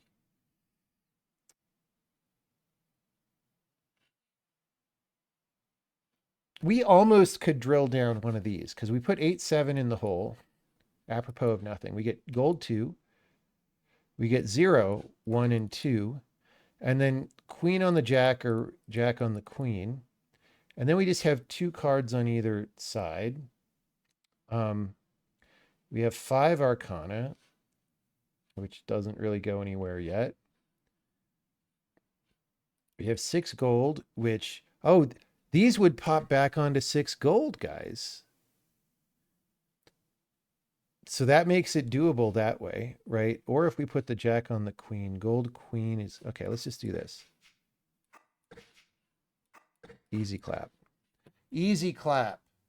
See, don't be too enticed by this because you could get jebaited real easy. Now, here's the thing. If we put the 8, 7 on the 6, we'll get 3 and put it back on the 5. And that's a pure win. So now we could stack this way if we want. Or we could get 4, 21. We could put 9 on the 8. And we can't quite do the 10.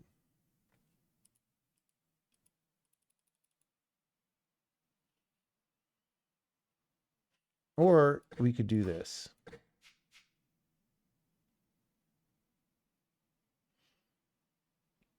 So now we're definitely stacking on king.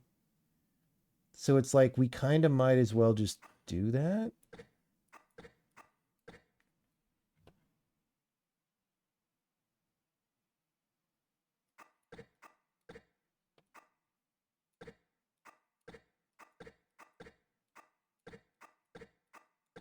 Because we're out of options there. Now that's a little bit of a bummer because that's sitting on 3. But look at all that, guys. Okay, let's do this. If we get 3, we get 4. And then nothing else but 13 stands in the way. The problem is this 6 needs to go somewhere. We could kind of do it, though. Like, we could actually put 12 on the 13, 6, 7, 8 on the hole, 5 on the 6. I don't know. And then 4 on the 5. Oh, no, 3, 4, 5, 6 would have popped. Okay, hold on. Let's think about this. Throw all this in the hole. 3 goes. 4 goes. Okay, lift queen up. 6, 7, 8. 5 goes. 6 goes. And we have one empty slot to bring whatever was up. I think this will work. I hope I didn't just throw. Right? 5 goes 6. Okay, so we're still alive at least. And then here. Easy clap. Easy clap. We need to get 20 so that we don't have to sort this out. So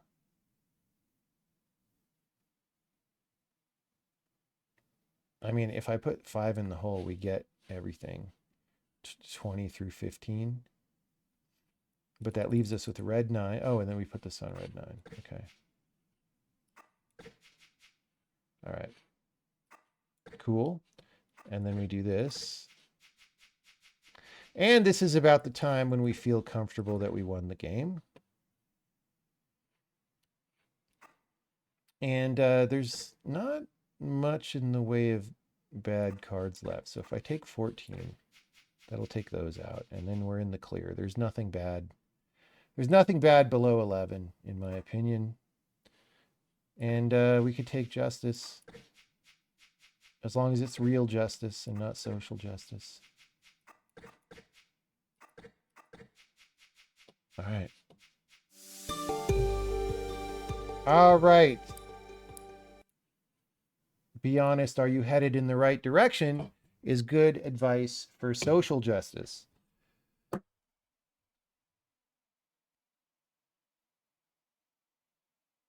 I know Twitter. Yeah, it could be people massively overreacting to something small in the game. But I'm also a little worried because, like, maybe it's the modern noisy internet, but when Kingdom Come 1 came out, people were talking about that game for a long time. It was like everybody was like, oh my God, this is so good. Kingdom Come 2, like, people were talking about it for like 4 days. So, again, I don't know. I don't know if that's the game's fault or the internet's fault. Okay, I'm going to grab a snack and we'll go back to trying to make progress here.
Okay, we got a banana and some hydrogen water.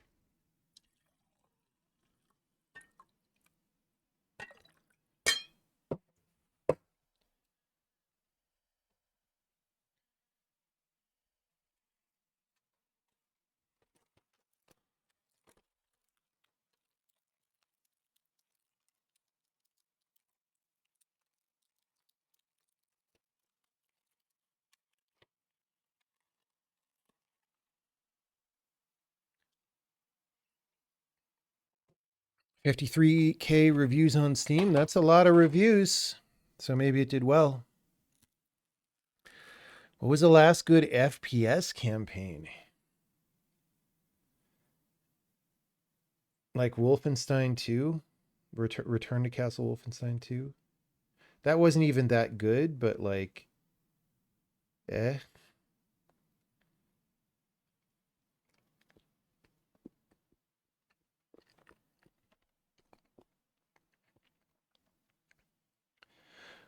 Why does the access violation not occur when assigning indir to a variable? Um, I don't actually know. That's it probably goes through some other case in the code that is slightly different. That's good data. And um, if I wanted to leave the code as it was, I would do that. I would just try to hunt down the difference and fix it. But I just really didn't look. I didn't like how confusing it is internally and all this stuff.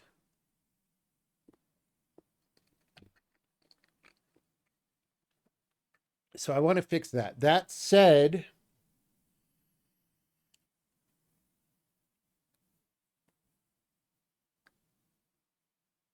I'm a little bit not sure that what I'm doing right now is the right way to do things.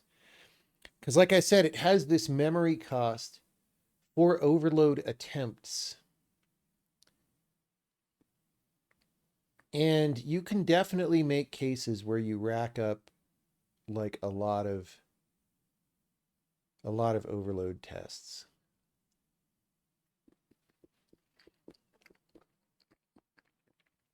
We have someone in the beta that just made a really pathological program because that's just the way he writes code.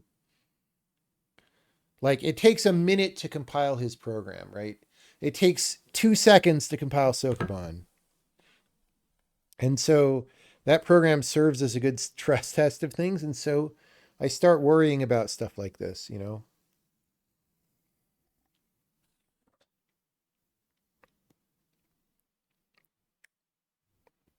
But that, I mean, that could be a thing is I could right now stash the source code to the side.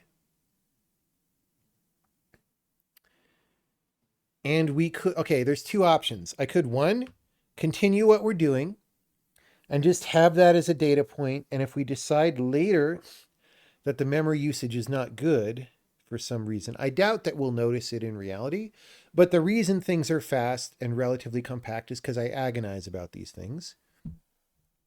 So we could just continue the way it is, or we could back it up and investigate this report that it works correctly with operator equals.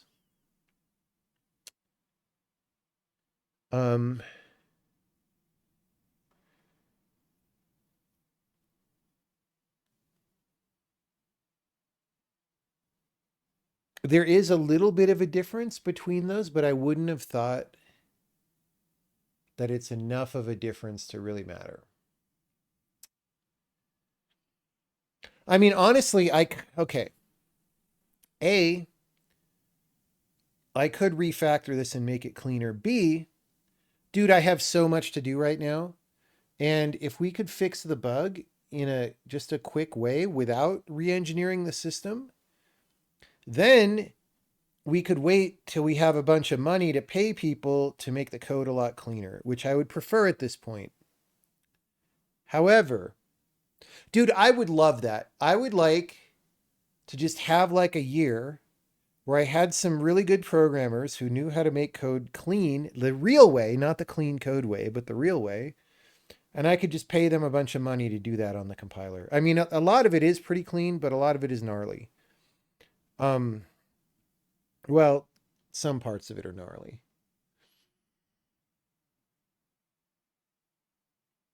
Like that would be amazing. I don't know if that will ever happen because it depends on us having a hit game and all this stuff. And it seems to be very, very hard to find programmers who both simultaneously give a shit and know how to write good code. Like it's really hard. Most people that we hire, well, have hired in the past who no longer work at the company. I'll like talk to them forever about how I care about code quality. And then like they write some stuff and it sucks. So I don't know. Maybe you just got to keep trying. You wonder if he set out to make a program that functions and takes as long as possible to compile. No, that's the thing about this. I talked to him about it in email and he was like, no, this is just my code, man. And I looked at it and it was like ostensibly doing the same thing at the basic level as our Sokoban. There was like an entity system and all this, right? And it took 1 minute to compile because that's the way, you know, it's just the way it was written. You were making several changes at once. I see. Okay.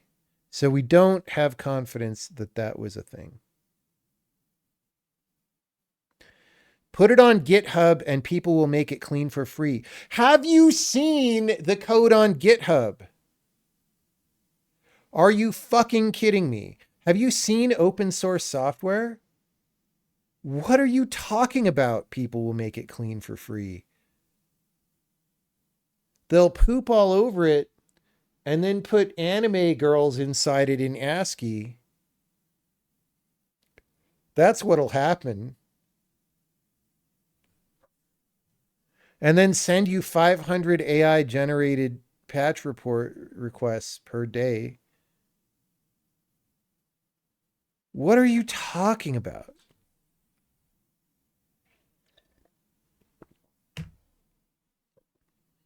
I agree that the idea behind open source is that you make it open and then all these people make all these great contributions.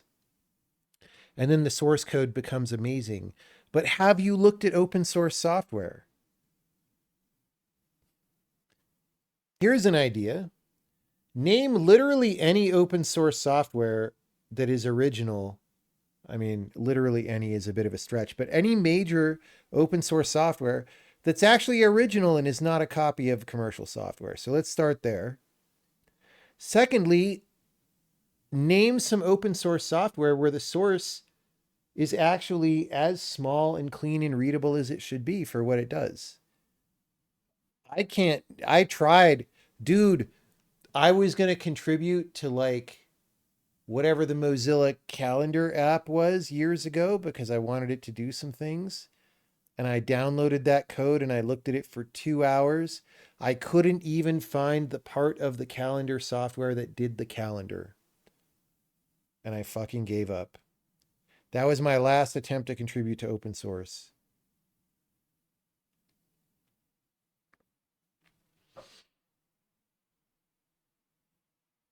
I literally could not find the part of the calendar that does the calendar.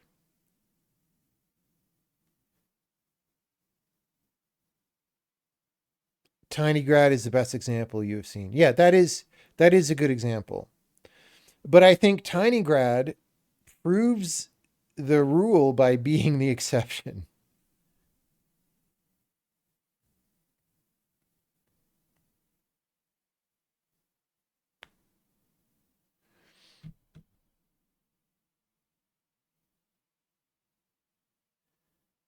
Qt probably is clean enough.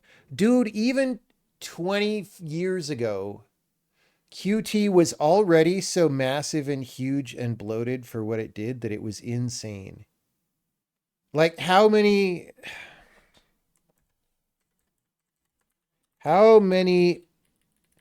millions of lines of source code is Qt? 3 million lines for just the core modules. If this is a correct answer, which we have no idea. All right. That's 10 times the size of the video game that I've been working on for 10 years that does stuff that is way, way harder. Like, are you kidding me?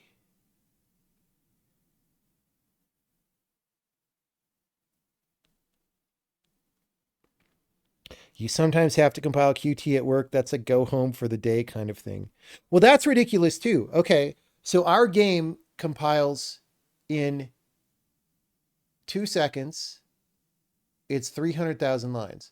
So 3 million lines should be 20 seconds, right? Approximately. Call it 40 seconds to allow for some nonlinearity. Why isn't it 1 minute to compile Qt?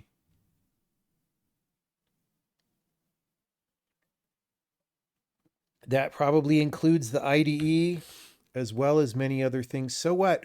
Why is that an excuse for 3 million lines of code? I mean, if you want to talk about open source, how many lines of code is systemd?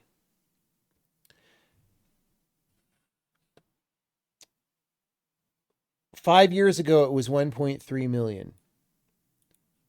Those are the hits we're getting. Systemd,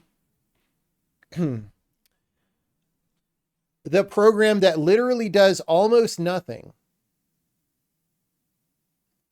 is 1.3 million lines of code. It doesn't do anything. What does systemd do? Responsible for starting, managing, and stopping system services. It's 1 million lines of code.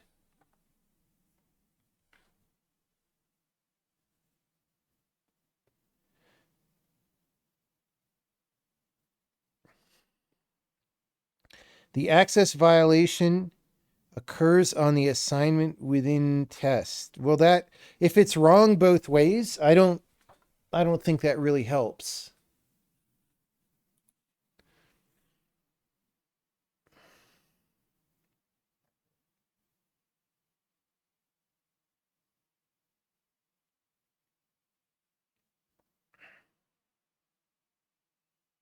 Like, do you know why? Do you know why systemd is such a mega project that so many people were enthusiastic to contribute to? Because you get to be a control freak, right? You get to have power over all the other processes on the system. So everybody's like, oh my God, that's what I want to do. I want to be the super, well, we can't say master because that's illegal, but I want to have power over all the things. So let's make this giant thing that doesn't do anything, but we'll make it have code that I wrote. Yeah, it's really sad. It's really sad.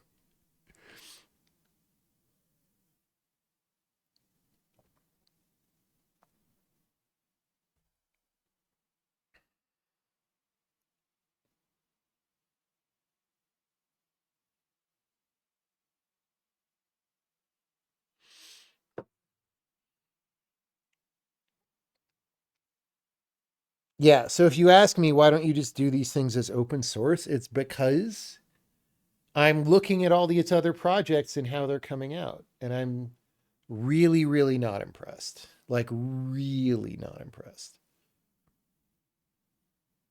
I agree that the idea of open source is that all these people contribute and make it better than it would be if only a small handful of people wrote it. But all of my professional experience shows me that if a small handful of people write something, it's just a lot better. That's just the reality. Now, at some point, we will open source this because it does have to have its own life where people can use it, and it doesn't depend on me updating it at 9:30 p.m. on a work day all the time, right? So at some point that'll happen, but it won't happen because I think that'll speed up development, because it won't. It'll slow development down. Definitively, it will slow development down.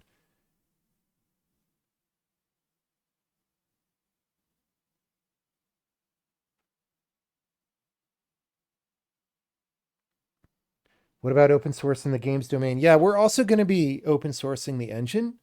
But again, the version of the engine that we use internally probably will not use much or any of the PRs from the open source version. It'll just be, here's how we make the engine public, and go for it, guys. And do whatever you want with it.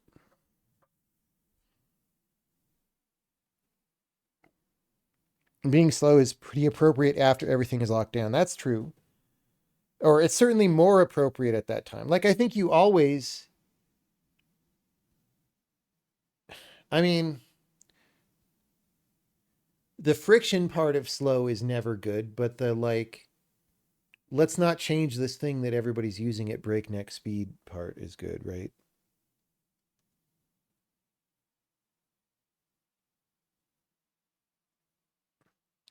Will I not be BDFL of the language? I mean, honestly, I don't know because I just have other things I need to do in my life. And BDFL is probably a full-time job. Like, if you're talking about, targeting many CPUs and all these things, again, it's one of these things where I wish I had money and could just put a team on it. But we don't have that much money right now. So it is what it is.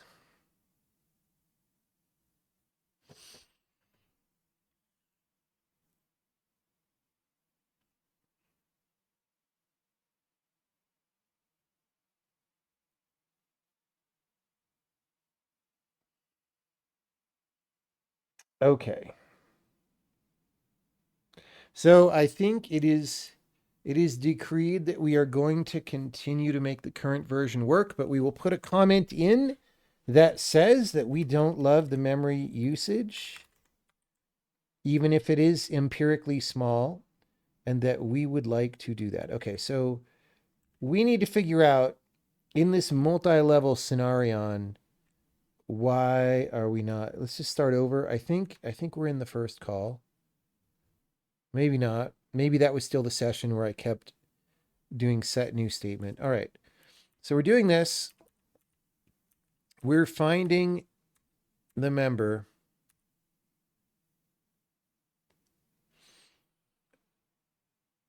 Okay. Wanted is pointer to code node. Defn is going to be code scope entry, right? Code scope entry. See, my brain works after the cards break. Okay, so we make the cast. We cursor the wanted. So wanted is now code node. Yeah. Code node. Defn is what we are trying to get to code node from is code scope entry. This should be trivial, honestly. This should be trivial.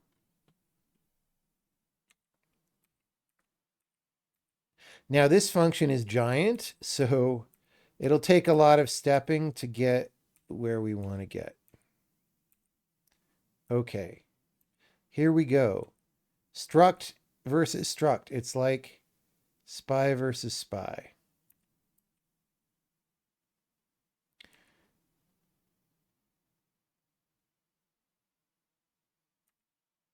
And sure result is a pointer. Okay, so now we just go back into find as castable member, right? Wanted is, again, code node. Given is code scope entry. And if we go look at it,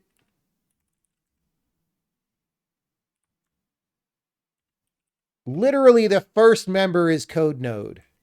So this shouldn't be that hard. So what are we screwing up? Okay.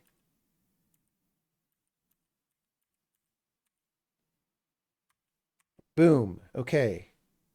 So Defn and wanted are literally the same. Literally the same. Okay, so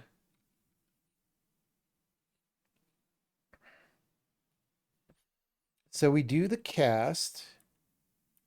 Take pointer should be false. We do the cast.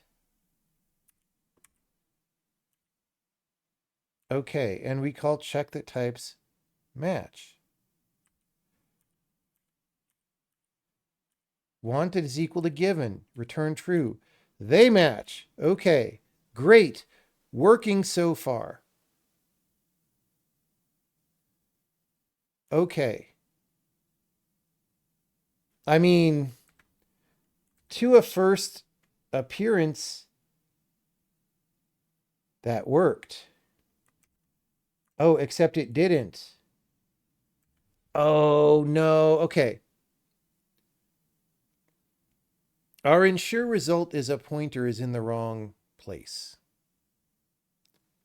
It's in the wrong place. Um, See, because when we recurse, we're sticking stuff on the outside.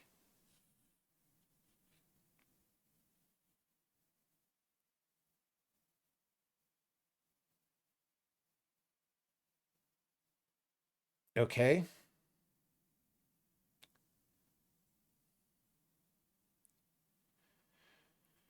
So how do we deal with that?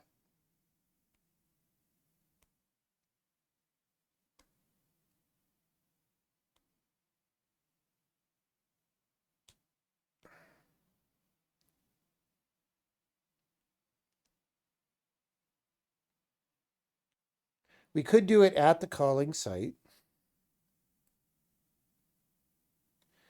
That adds a little bit of extra code that I would not love to put, because then we have to maybe wrap that in a function to be clean. But we could do that.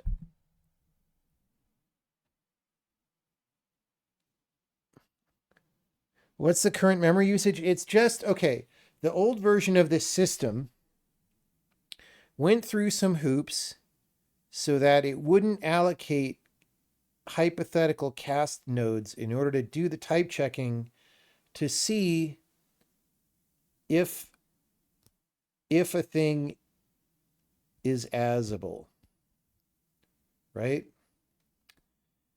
But that version was really complicated and honestly kind of scary. So I've redone it, and this one is much easier to understand. I mean, it's not done yet, obviously, but it's much easier to understand. But it makes a cast node for every comparison that we do.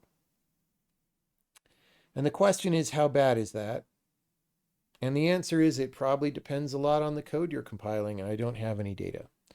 But again, I would much rather have it work and then try to figure it out. Like, if this is just a problem in this one location, we could cache the cast nodes that we didn't use, right? Or whatever. We could find a way to do that and then just recycle them. Like, that's annoying, but it's extra complexity on the side rather than extra complexity bound up and making the whole thing more complicated. Maybe.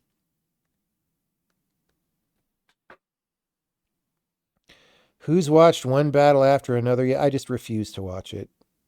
I can't do it. I can't do it.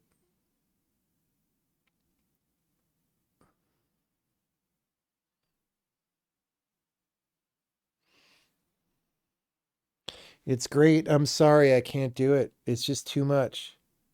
I can't watch any more of this shit.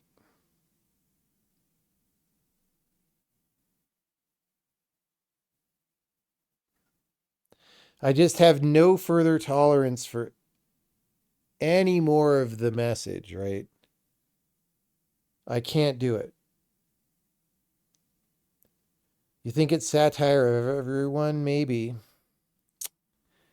Maybe.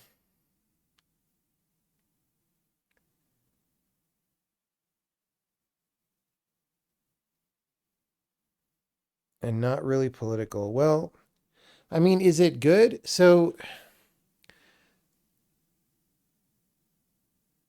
PTA is a weird director. Like, I respect him as a director. He's obviously a very good director. I also just don't like a lot of his movies that much. So, I don't know.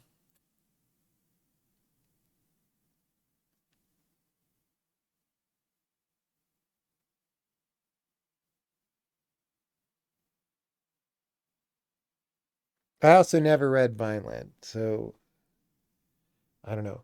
I mean, that's the thing is like, I respect Pynchon tremendously. He's one of the genius writers of our time. But like, he's just too left hard too often. I just can't do it anymore. You know? His books are amazing, and I also just can't do it.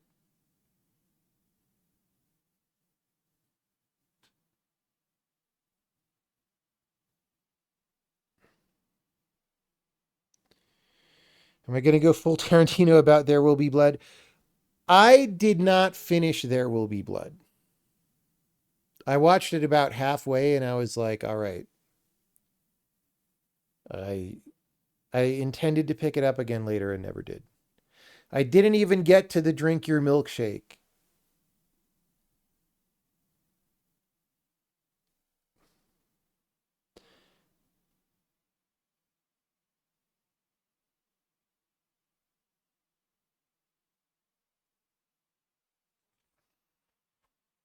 It's too bad the mind virus infected some great artists. I mean, like Gravity's Rainbow is extremely left, but it's still the version of the left that's like the hippie 60s version that's not totally poisoned yet, right?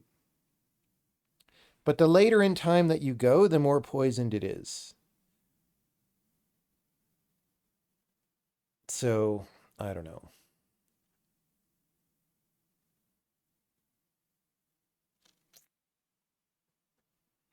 Phantom Thread is PTA's best for a while. I mean, I didn't like Phantom Thread that much. Like, I think it looked good, right? All the dresses were really good looking and all that. The actual movie, in terms of the characters and the plot and what happened, I just have better things to do. So, you know,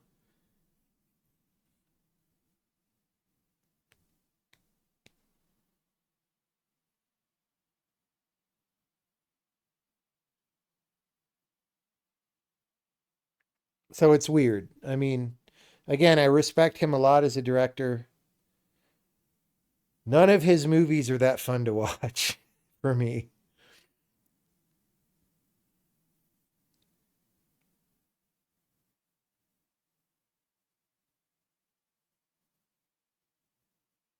Like, I'm not even sure. Okay, I liked Inherent Vice. Again, I saw it a long time ago. These days, I probably would think it's too left hard and couldn't tolerate it. But, when I saw it 10 years ago or whenever it came out, that was really entertaining. That's probably my favorite PTA movie is Inherent Vice. The Master was awesome. I thought The Master was really boring and didn't have a point. Boogie Nights. I mean, yeah, I don't know. Boogie Nights was fine. No, Inherent Vice is great.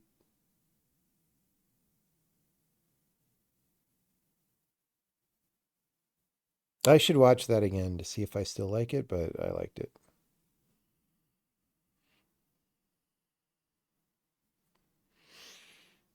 Okay. So,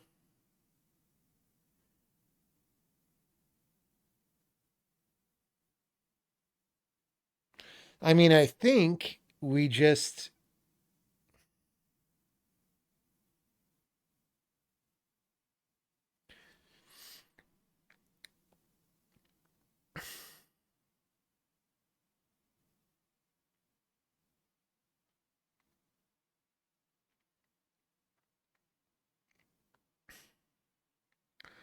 I think we just don't put the take pointer here yet. And we modify the cast at the end.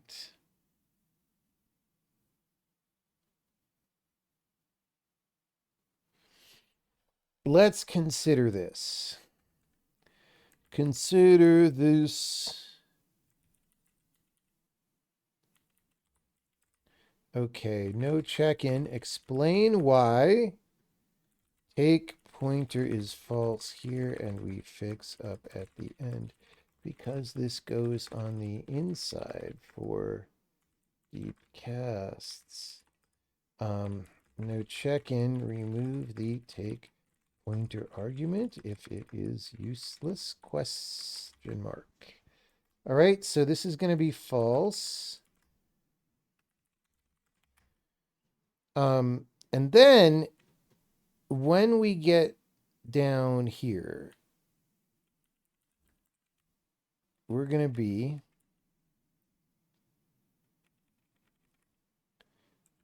if ensure result is a pointer,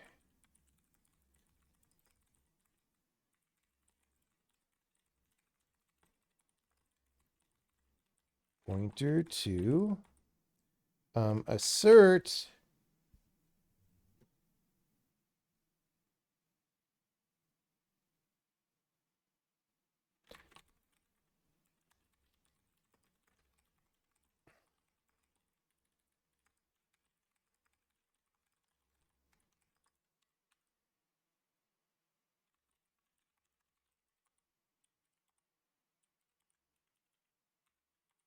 um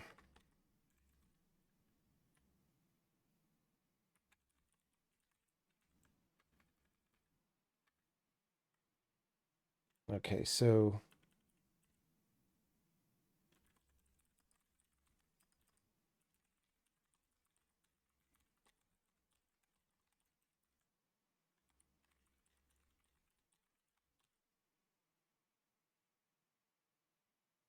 no, we don't need to do that.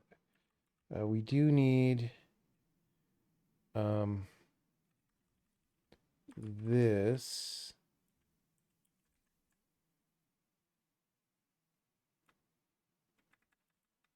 No, I guess we could use the word cast.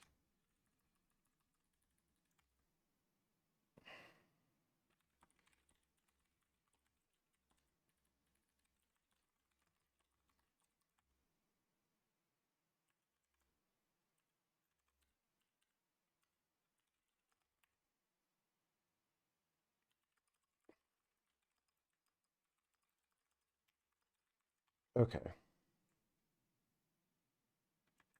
Something like that, maybe. Pointerize.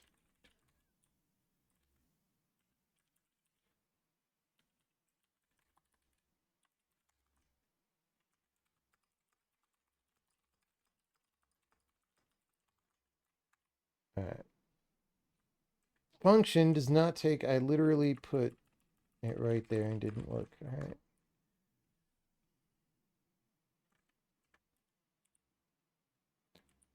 Hey, we solved the problem, guys. At least it doesn't crash.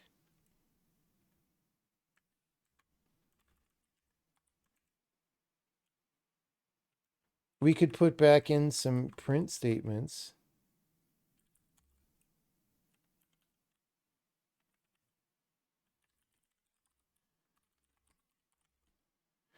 I mean, if this works on everything or even comes close, I am much happier with this than the old solution. It is way less jank.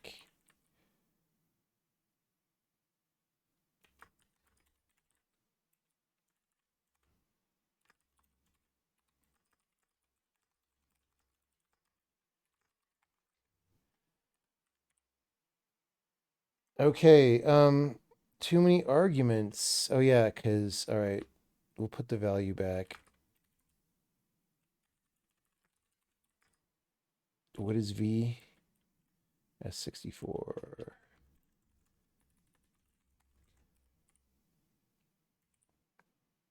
Whoops.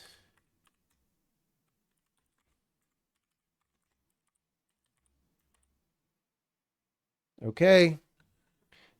That looks pretty good. That looks pretty good. We just now got to make sure it works for everything, which it probably doesn't.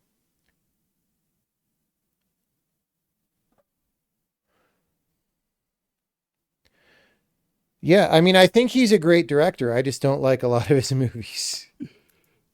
Like, that's fine.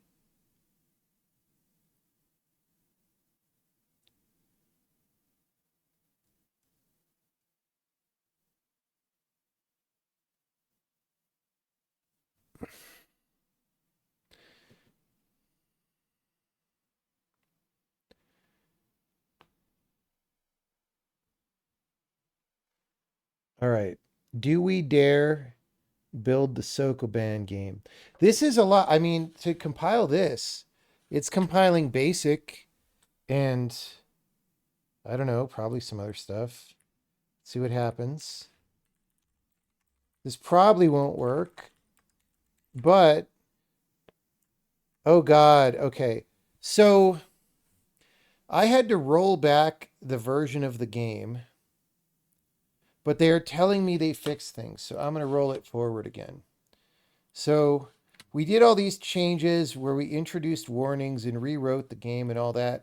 And then I went to run it today, this morning, and some of the graphics were messed up due to, I mean, I reported it to the rest of the team. Apparently it was a code problem and has been fixed. So we will see.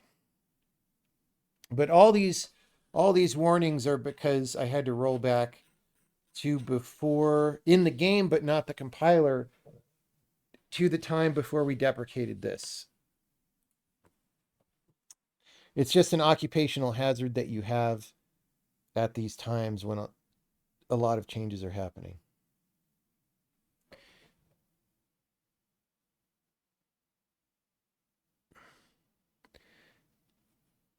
The ideas in his head might be too left hard not to make their mark. I mean, maybe. I mean, I can't comment not having seen the movie. I saw what some people on YouTube had to say about it, which is, you know, not the most nuanced way to decide whether to see a movie. And I just didn't like what they had to say confirmed my pre-existing bias, and I was like, well, all right, I don't need to see it. I don't need to see it. All right. 300 megabytes.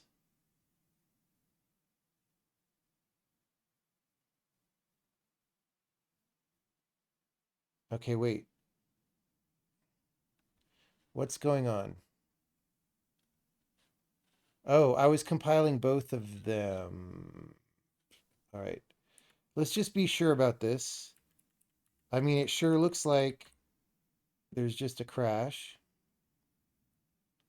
From Polymorph. So, old value. Okay, so it's probably passing no switchable expression given, right? Yeah. So it's null. So, um,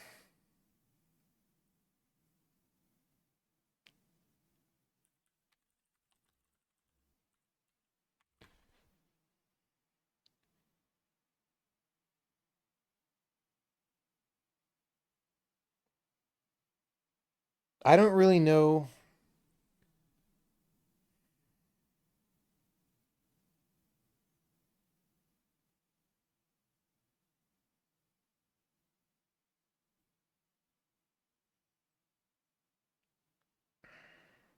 I don't really know what's the most economical way to do this. Okay.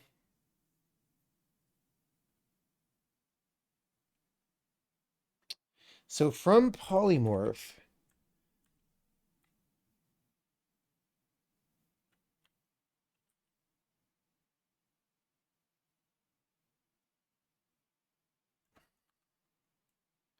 what are we doing here? It's an no, it's not an interface. If it's not an interface,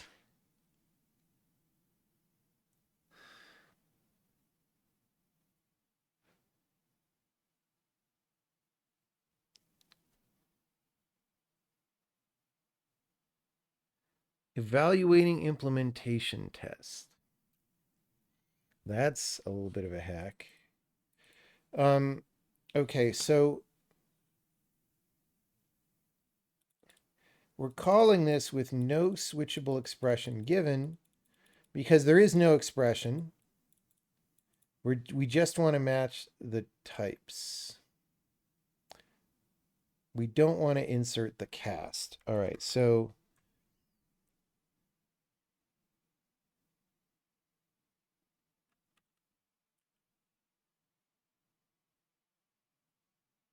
let's just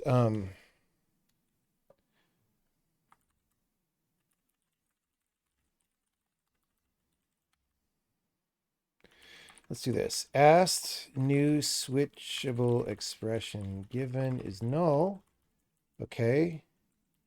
If switchable expression given,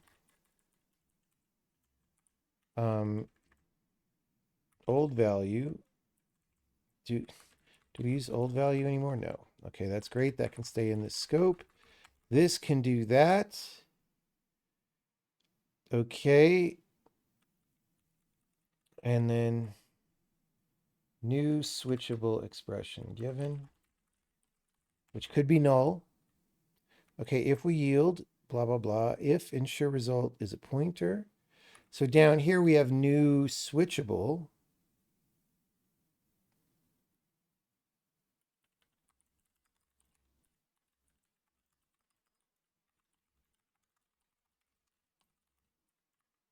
Okay.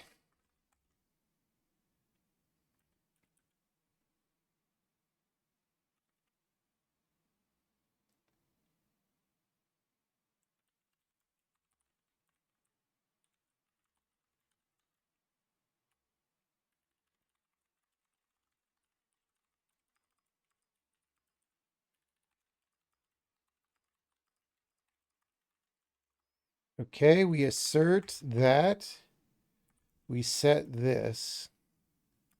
Okay.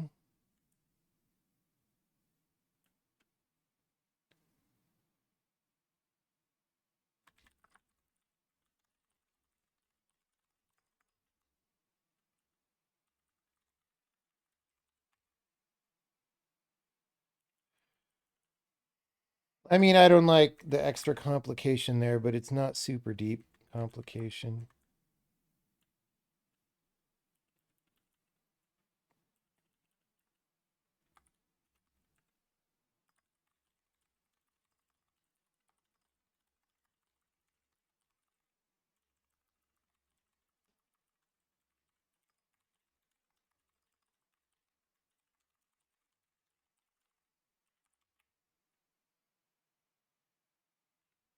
Get rid of this. It's just making it hard to read. Okay.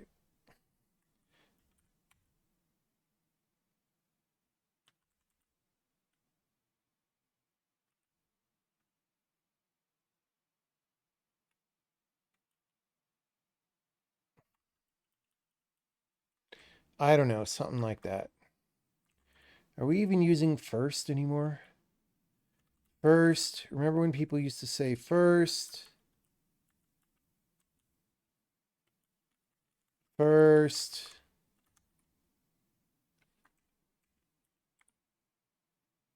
That was the internet, I tell you what.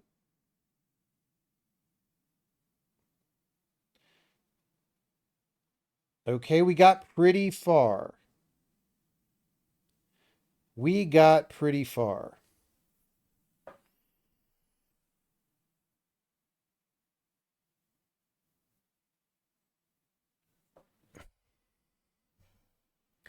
Came to a realization that you don't enjoy programming anymore and you don't find it meaningful. Problem is, this might just be temporary. Just want to ask your thoughts on the importance of something being meaningful, enjoyable. Okay. This is important, actually. Here's what you have to realize.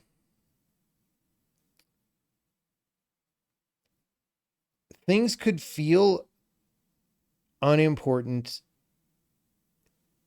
because you have something else that you consider to be much more important. And so it's a relative seeming unimportant, right? And in that case, if you have things that you clearly feel are important and then programming doesn't feel that important, then maybe that's okay. And maybe don't program for a while, or maybe just give yourself some space and reevaluate. Now, it could not really feel important because you don't know what's important.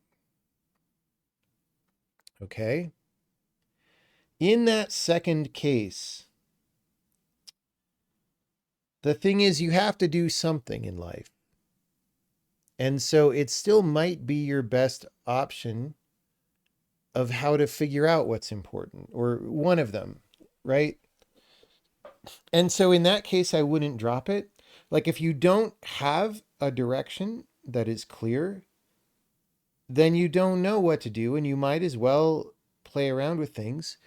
It maybe there's a reason you got interested in programming in the first place, and it just didn't pay off for you in that way. Maybe that initial impression was wrong, or maybe you can just look at that initial idea that you had of programming and use it to reevaluate how you're doing programming now. And maybe you could change it up. Maybe you could change what you work on or how you work on it or anything like that, right?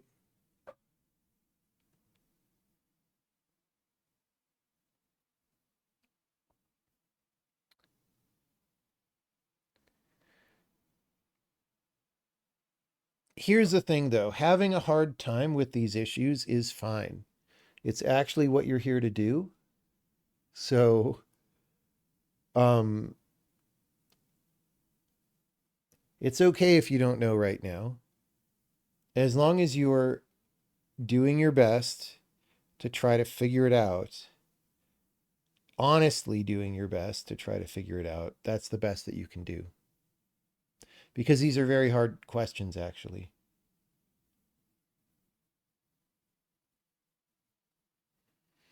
Okay. Bytecode Builder emit cast 2018. It's going to be checking if that pointer flag is set on the cast. And if it is set, we need the type to be a pointer, and that won't be the case, right? So we kind of know what's going on.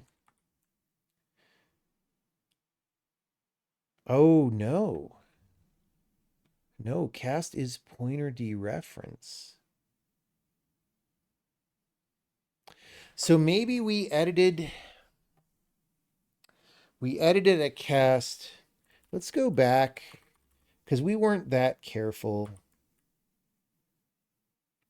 here when we see, this is the kind of stuff that we had a bunch of grody loops to do before, and I didn't like it, right? Here we reduced it, instead of a bunch of grody loops, to like one operation. Let's just assert here.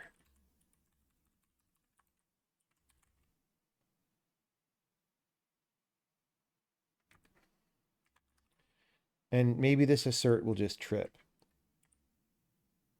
And that'll give us information.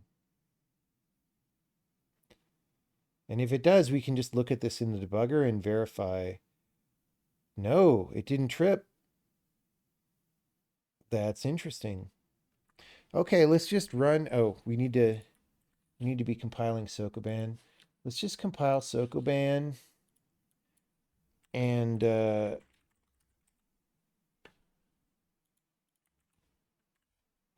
yeah, we'll see. Thanks. Yeah, you're welcome. Good luck with this. So I had a similar problem with a different topic.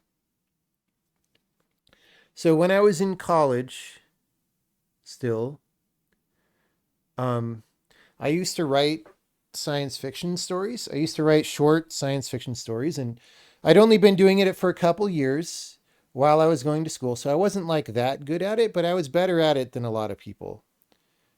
And I got a couple stories published in a magazine.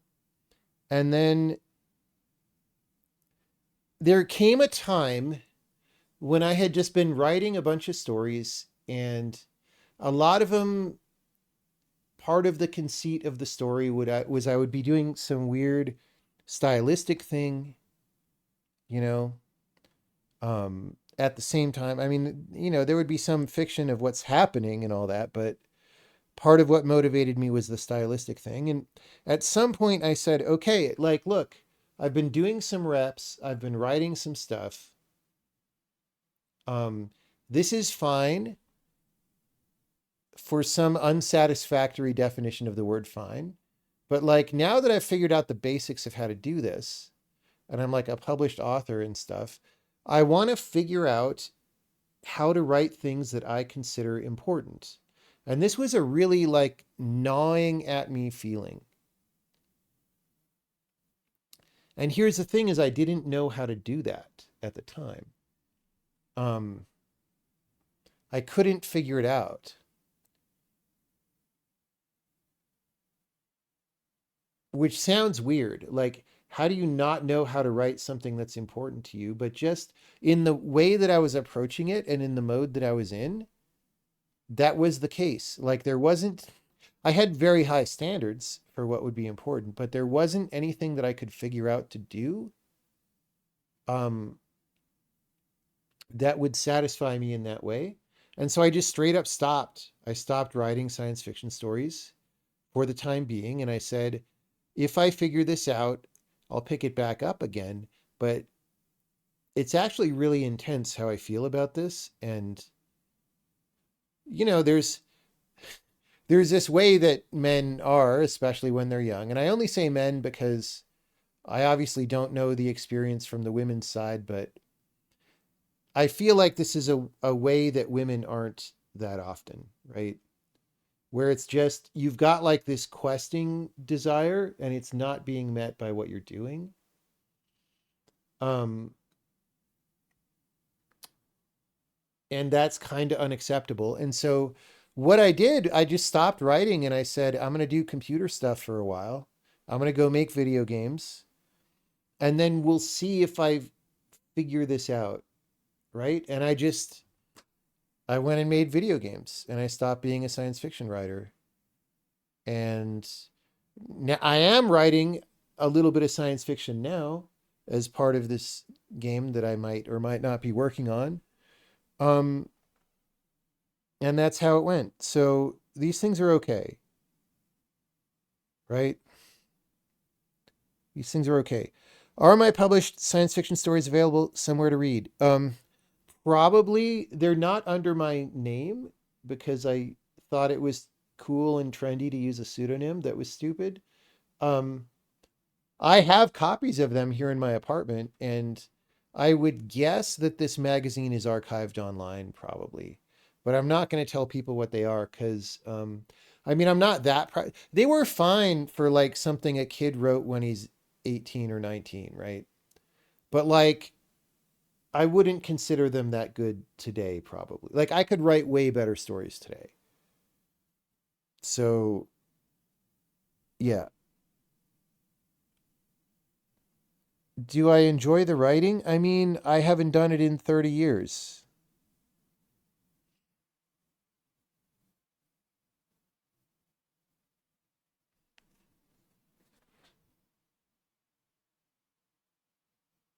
Oh, for the game I'm writing now.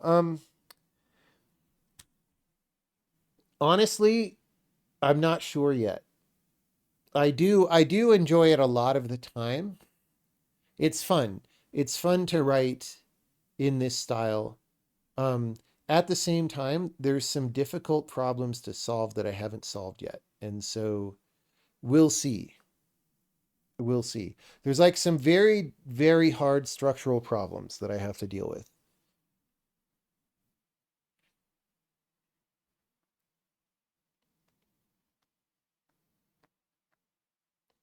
Published in magazines over the last few years since we know your 20th birthday is coming up. Yes, but this was my first 20th birthday.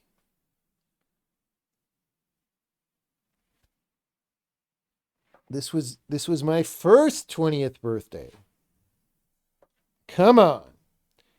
All right, so okay, wait, we don't want this breakpoint anymore. We want to keep going past that.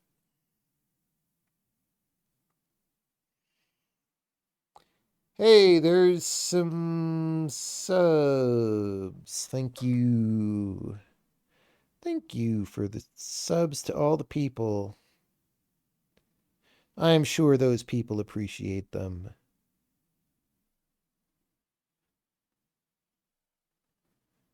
They can now use the special super emotes.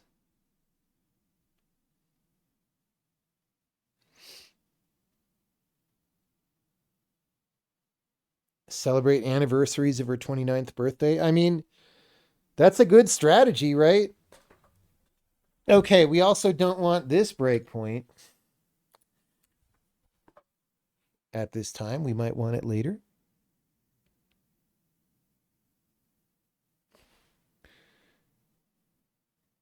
Yeah, I mean, we might be the only channel that has PogChamp. What new shows did I enjoy in the last years? Not really any, except so Severance season 1 was really good. Um and then Severance season 2 was really kind of bad. So that was a tragedy. Um that's really the only TV show that I really liked recently.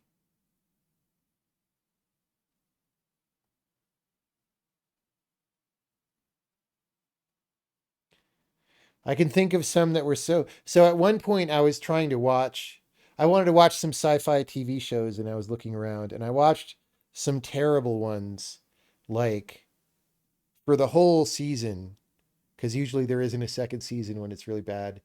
And it's amazing how fast you could do a season when you fast forward a lot. But I watched some show.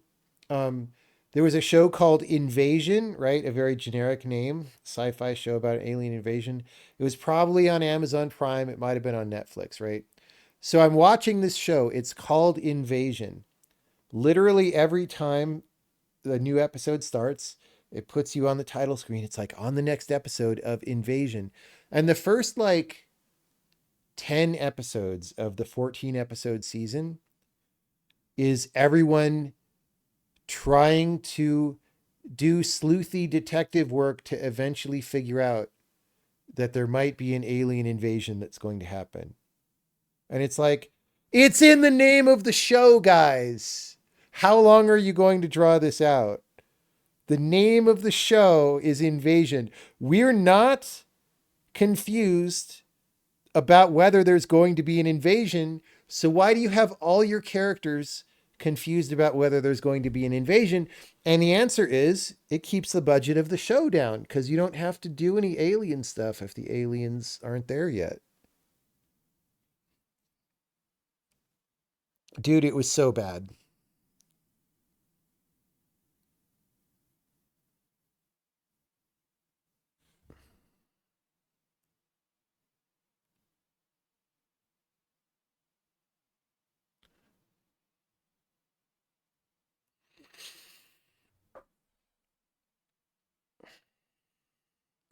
Pluribus had a really good one episode streak. No, no, it had obligatory dude work making out with the janitor in episode 1.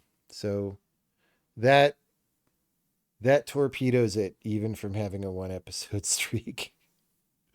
Although the John Cena scene in the recent episode was pretty good.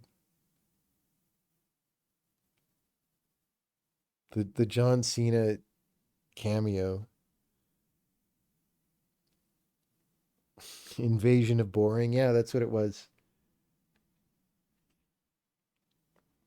Dude, do we have another? Is this a break point? What is with all these breakpoints from 10 years ago? Oh my god.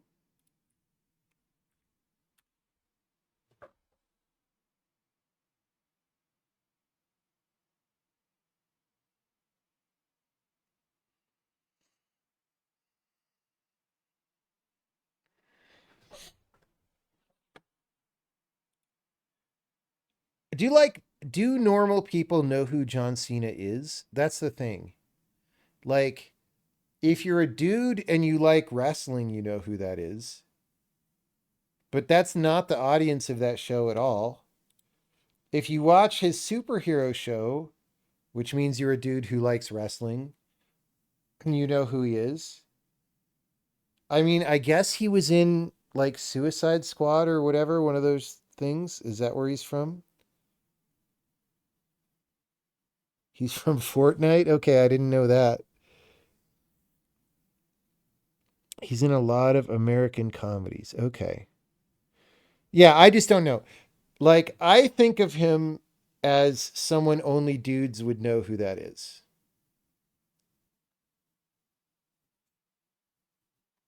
And so, why is he in a show about lesbians and homosexual aliens? But,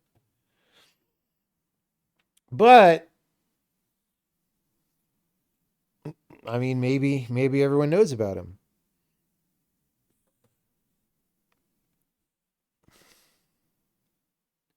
Sort of in a similar situation, never got far enough to think about publishing.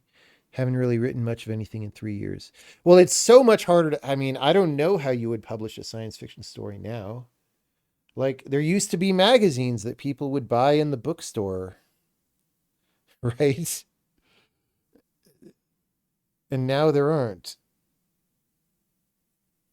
So I don't know how you would be published now, but yeah, I mean, I agree. Uh, it can be hard to know what you find important.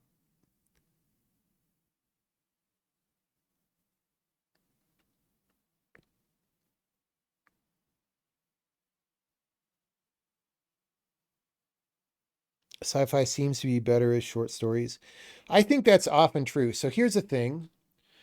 For various reasons, including wanting to go back and reread some stuff I liked when I was a young lad, I've been reading some Robert Heinlein stuff again, and like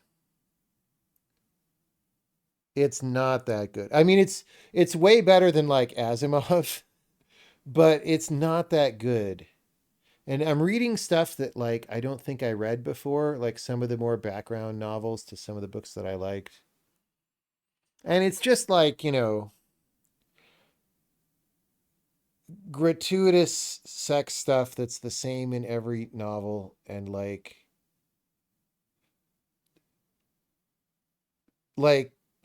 he's trying to be cool, but you can also tell he's just like a super nerdy guy. Like, I don't know how to say it, right? Like, there's things that you pick up on as an adult that you don't pick up on that well as a kid. Um, I don't know.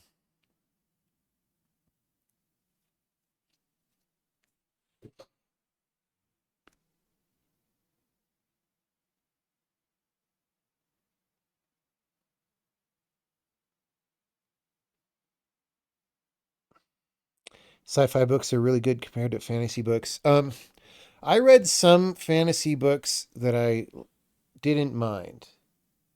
I liked the Guy Gavriel K. Mosaicist series, kind of. I mean, it was a little bit not perfect, but it was all right.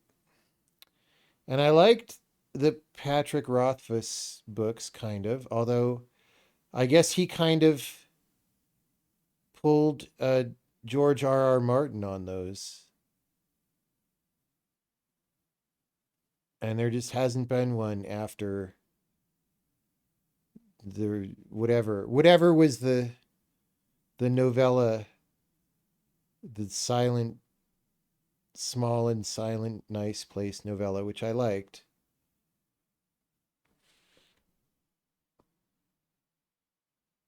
I actually want to go read some Gene Wolfe because like everybody says that's good, and I just haven't gone to read it.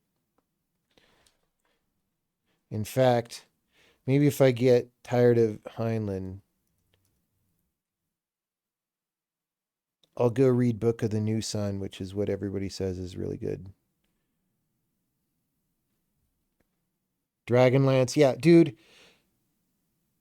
People were reading Dragonlance when I was in high school or whatever, and like that didn't even appeal to me. It was like so filthy casual that like even 15-year-old me didn't want anything to do with Dragonlance.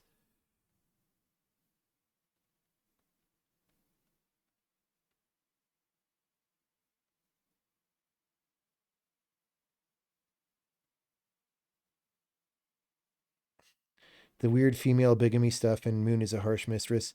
But that's like literally every book of his, actually. Like every book of his has that or something like it. And it's like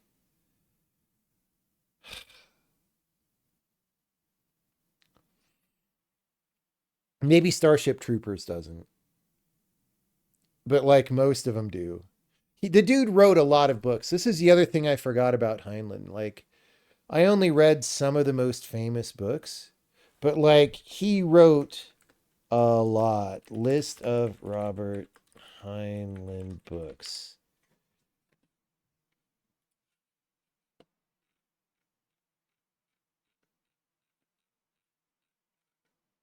Okay, so in terms of novels, wait, there's an alternate version of Number of the Beast? Like, Heinlein's not alive anymore, right? So is that. Yeah, he died in 1988.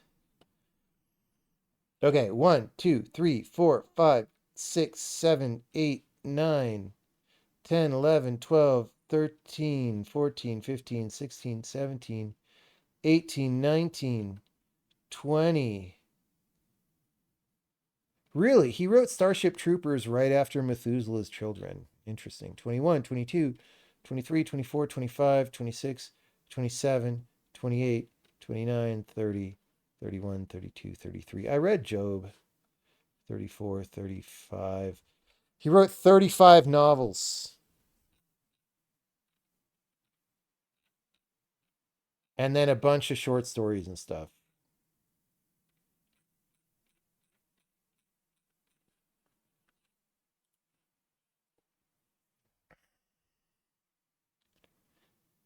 You're reading Book of the New Sun. It's not mind blowing, but it's pretty well constructed.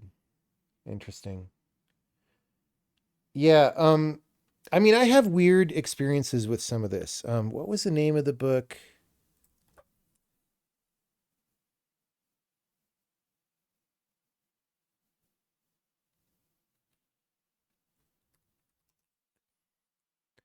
Yeah. Okay. So I read Dahlgren at one point a few years ago because, again, it was this famous only in certain circles book that I had heard about. And like, the prose in the beginning was like amazing. Like the first session when I was sitting down reading it, I was like, "Oh my god, this book is amazing." And then like it just turned into gross sex stuff and whatever, right? And I'm just like, "Oh god, dude, really?" Um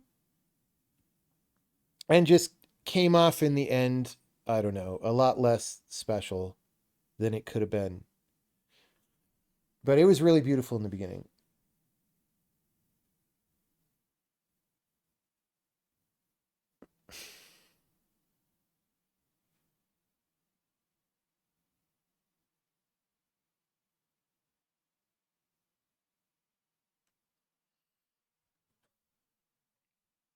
And that's sort of Dahlgren is weird because it's a fantasy novel in a modern setting, making no excuses for that in any way. Like it's not like an alternate reality world where fantasy is real and magic works by a certain way or something. It's just like it's a fantasy novel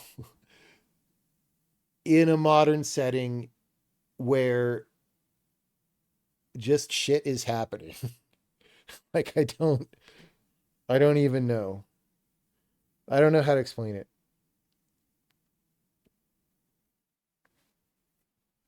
Okay. So, we have this cast. We just need to figure out where it was made. Let's just look at what the type is as well. So we're doing a pointer dereference on something that's not a pointer, which maybe means that we failed to pointerize for some reason, or maybe it means something else. So let's just try to figure out where this was made. I'll get a snack because I'm a little hungry again. And we'll run it back. We'll see what John Cena has to say about this cast. Back in a sec.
So, guys, I was wanting to eat a little more healthy. So, weeks ago, I went to Whole Foods and I bought some apples. And they only sold like a giant bag of more apples than I want. But I was like, fine, I'll get them. Actually, this was probably like 2 months ago. I don't even know. I brought those home. I ate like one of the apples and then they were getting kind of old. And I was like, these apples are maybe a little too old. So I went and got more and I brought them back. And then I had way too many apples and I put the first ones in the refrigerator because I was going to get rid of them in the compost or something. And it wasn't, I don't know what. So then these other apples have been out on the counter for like, I don't even know, 3 weeks, a month, 5 weeks. I don't know. And like, they're just sitting there and they look like normal apples and you touch them and they maybe feel slightly softer than regular apples, but like they're not going bad in any visible way. What are people doing to apples now? Like even organic ones at Whole Foods. How is it possible they're sitting there for 6 weeks and they're kind of fine? Like, is it the weird coating? I don't know. I don't want to eat any weird coating.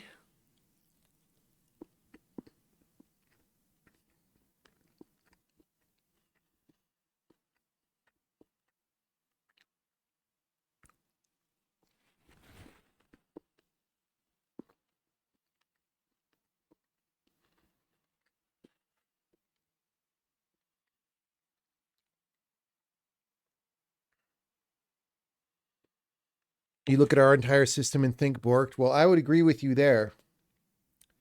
It's not going to matter though, because the European Civil War is going to happen before we all die of food poisoning in the USA. So, you know,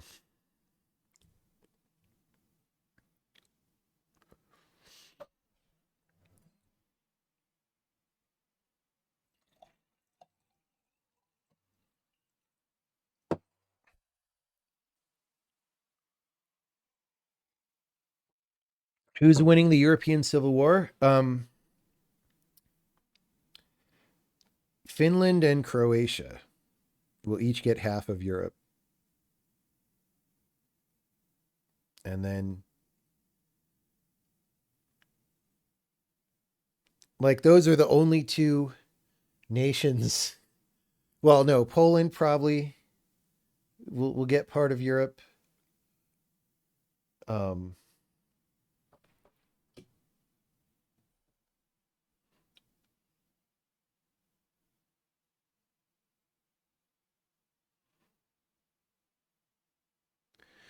why is Europe so suicidal? Dude, I don't know.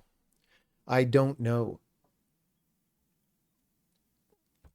Like, even, the UK is not part of the European Union anymore. And they're like as suicidal as anybody. So you can't even say that it's, the leadership of the European Union itself.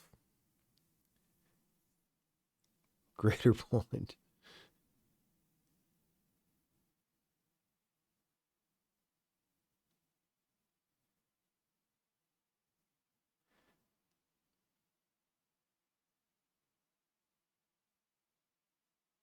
Can confirm UK is self-destructing. Well, yeah, I mean, to someone who's an outside, I mean, I've been to England many times. I can't even tell you how many, at least 10. So I've seen it change as a visitor, but to someone who lives there or did live there, I'm sure that you have a much more detailed view that is much more important to you. But yeah, like as someone who just keeps going back and seeing it change, it's like, well,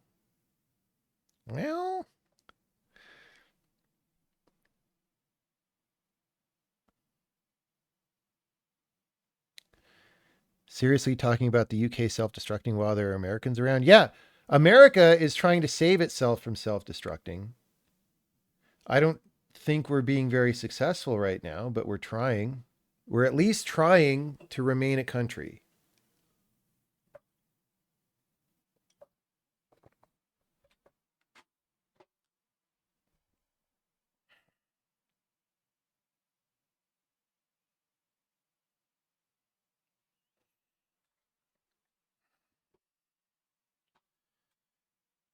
Okay, so where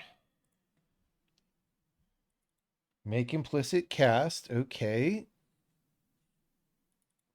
Check that types match. Do auto dereference. Okay. Okay, so this, remember that function that I commented out and I said, fuck this function? It's still there for some reason. No check-in, remove this. I thought there was only one called, but I was mistaken.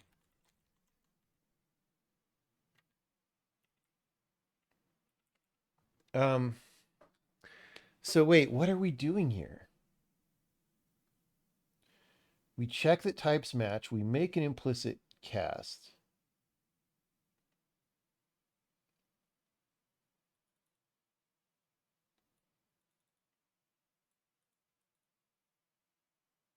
If post switch is not equal to pre-switch,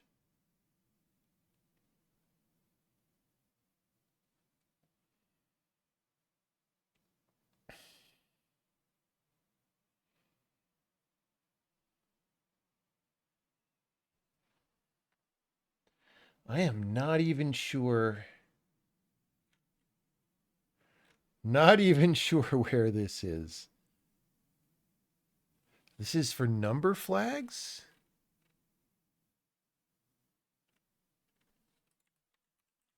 No, wait, what? For pointers. I mean, we could see, right? So wanted is a struct, given is a pointer. Grid-like, okay. Yes. So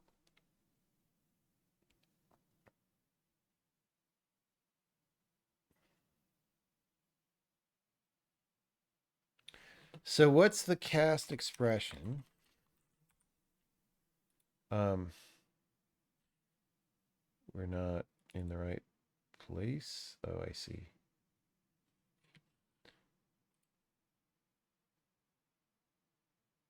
We're going to come back up. This is a pointer dereference. Cast expression is our cast. Inferred type.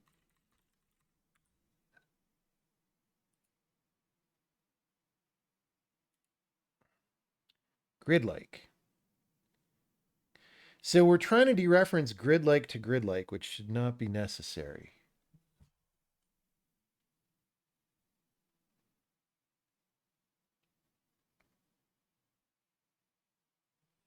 So pre-switch, what was it pre-switch?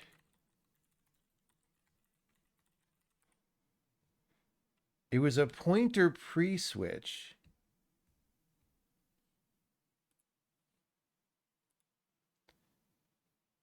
It was a pointer to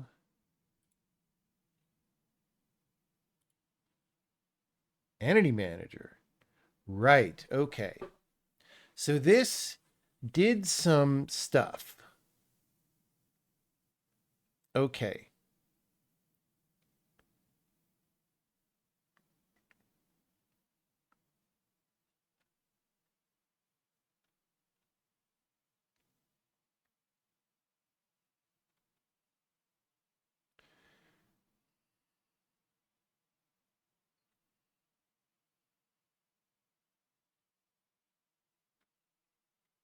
I kind of don't know why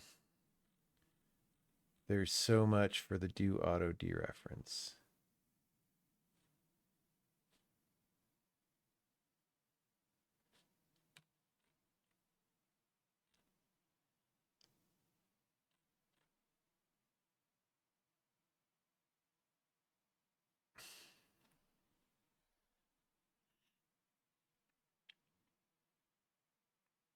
Okay, so basically where we are is wanted is not a pointer, given is a pointer. So we're in sort of the standard auto dereference case. That's important to know. Are we allowed to auto dereference? Yes, if all this is true. We turn off auto dereference. This is a recent addition. That hasn't happened. So now we are here. We check that types match. That is doing, so if I look at post switch, that's going to be a cast, and we can look at that. And this is probably our as cast, right? Yes. Well, wait, no, hold on. Cast file. No, it's not actually. It is an implicit cast.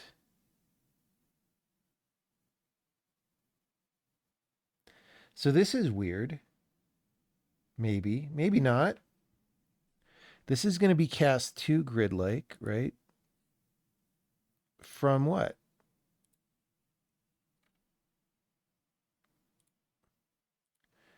From a pointer to grid-like. Wait, that's a dereference right there.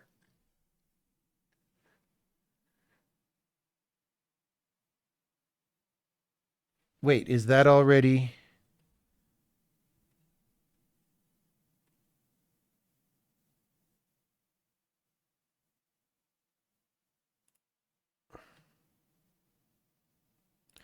Cast flags. What is, okay. It's got a pointer dereference on it already.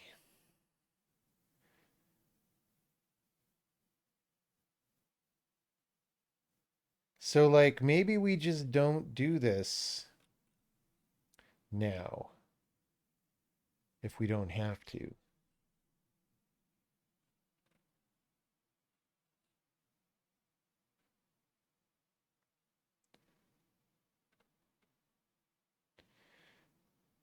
I mean, maybe this is never necessary anymore. I don't know. Or maybe only in certain cases. I bet it is necessary, actually.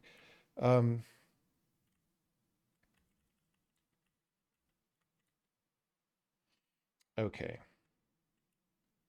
Do auto dereference. Okay.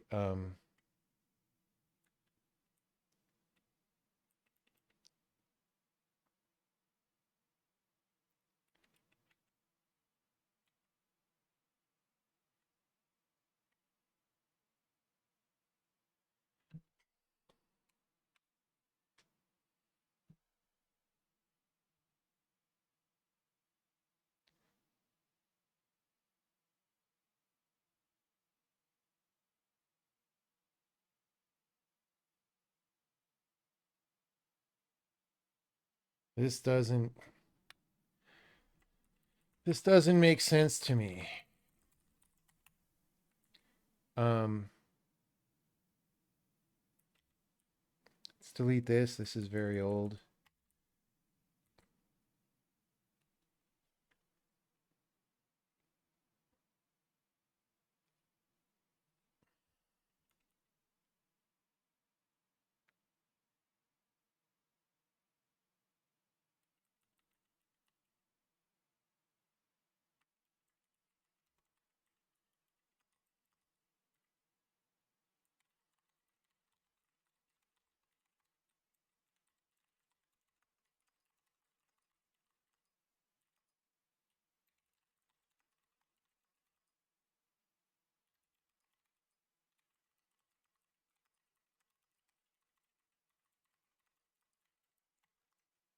Okay.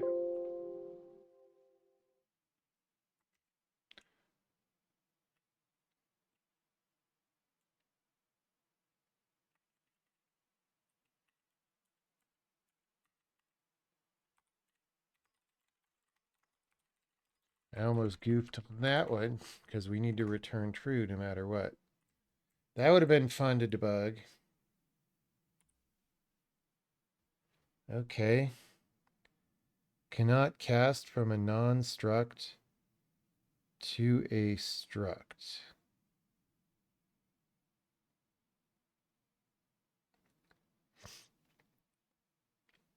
That is not a correct error message.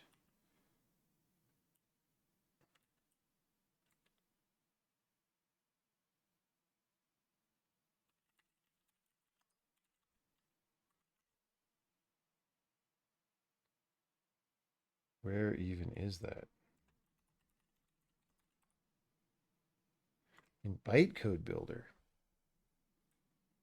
I mean, let's look at that. This is how this is sometimes is I actually don't know if we went forward or backward. I think we actually went backward a little bit because we're hitting an assertion much sooner.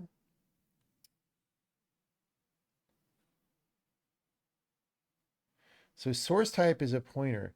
So in this case, we didn't auto dereference, but we made it. Okay, that might be the cast that we're talking about.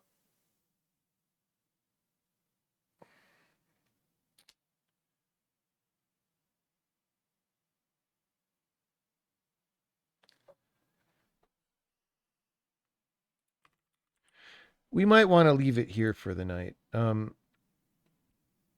this isn't an as cast.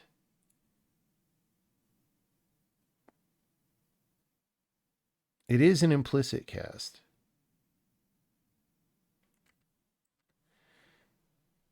So it has to do with the operator stuff. So we're generating an implicit cast from a pointer to a struct, which technically is a no-no, even though actually nobody cares and it should be fine.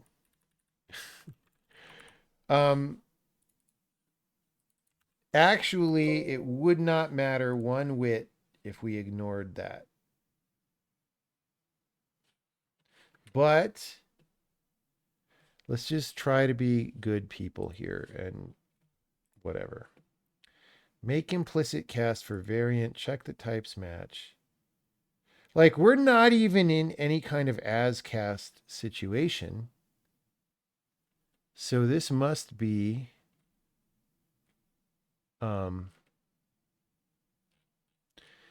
this must be downwind in some way of the thing that we did.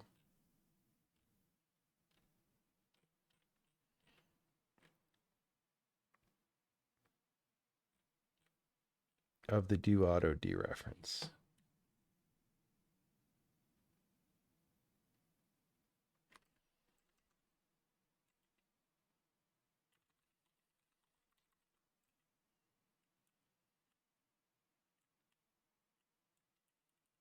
Right? So if I just do this, if I put this back, then we should have our, if I didn't mess up my other code edits, we should do the same thing as before, which goes way later into compilation. And I would rather backtrack than spend a lot of time, trying to debug this. Yeah. So we get way further. We get almost to the end of compilation. Or, pretty far. We get through type checking, which is the big danger zone. So this isn't far wrong.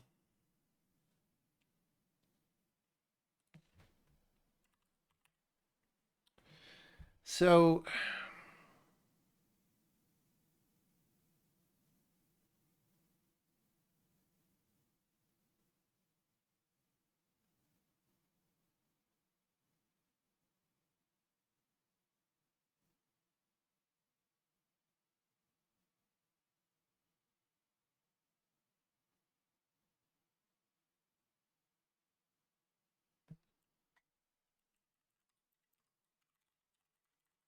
let's try this.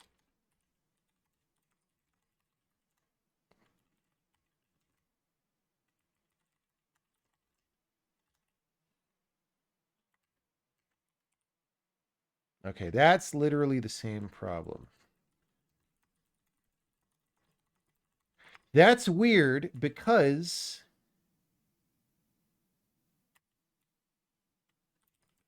we're just saying don't make a cast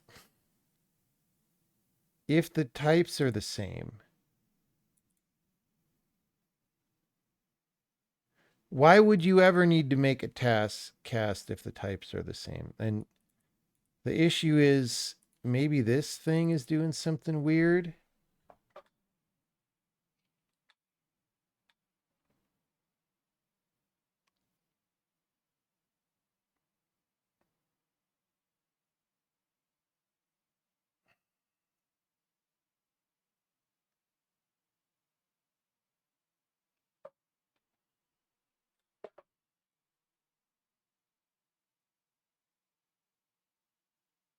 So this comment is weird because it says should always be on the outside, but I think this puts it on the inside. So like, what? What?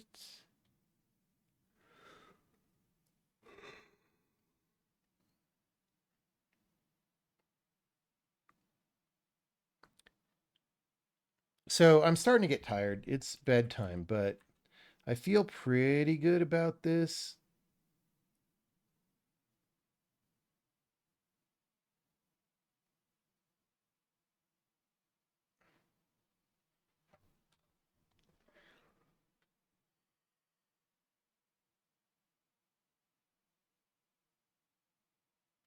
So what happens if I just comment this out?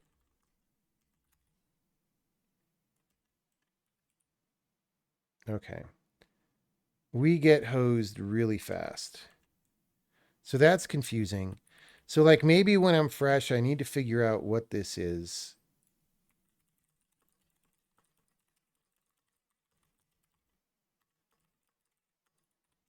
We had wanted to remove this function. Okay. So we didn't solve this completely tonight, but we're pretty far. Pretty far.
Hmm.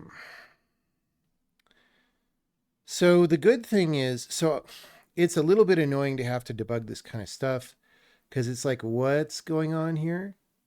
But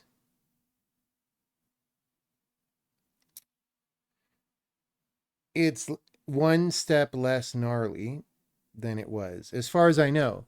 Now, in debugging this, we might go back at what we did tonight and say, oh, actually, that's gnarlier than we thought for some unexpected reason. But I feel like it's not. And remember,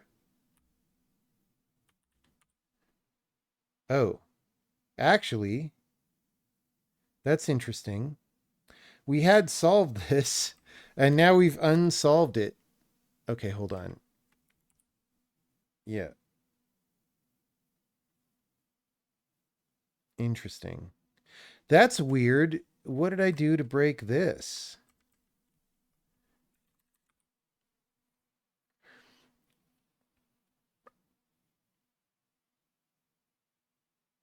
Oh, this was this assert that we added. So if we don't do this, then we build. But this is subtly wrong. So what this was okay, we should debug this actually, because this we could probably do tonight. So if we want it to be a pointer, um,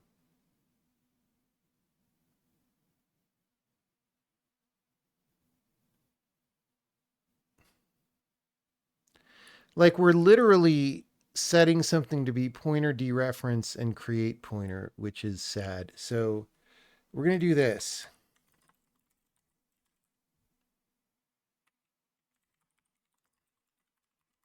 We're going to back up the code here. We're going to say if it is a pointer dereference, rare, but if this happens, just strip the cast.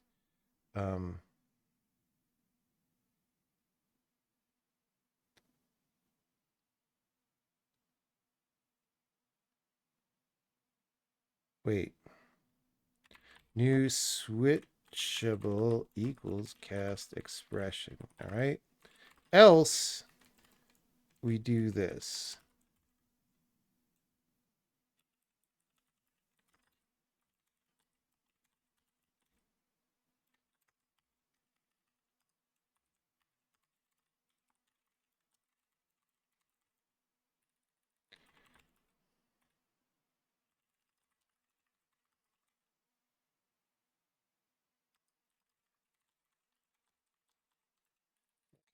We're just being very careful. Because I wanted to make progress, I was sweeping a little bit of stuff under the rug. But again, we want to be a good programmer. All right, so that didn't fire. It could be that something here that was weird was causing the other problem downstream. So whatever. Okay, so we have once again solved this problem. That's great. Let's see what happens here. Okay, we're getting far. We'll probably have that same bytecode builder problem. Yeah.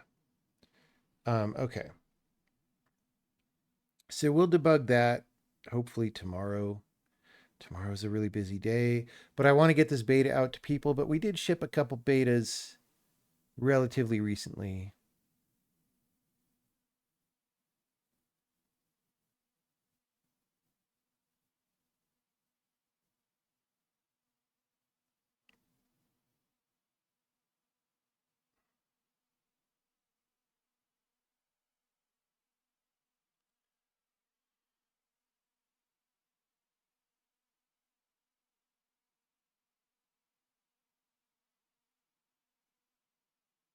Will we be figuring out the 1 minute compile time? What 1 minute compile? The dude's code? No. I mean, I don't want to dox someone by showing their code on stream. And also, this was from a couple years ago. Like, yeah.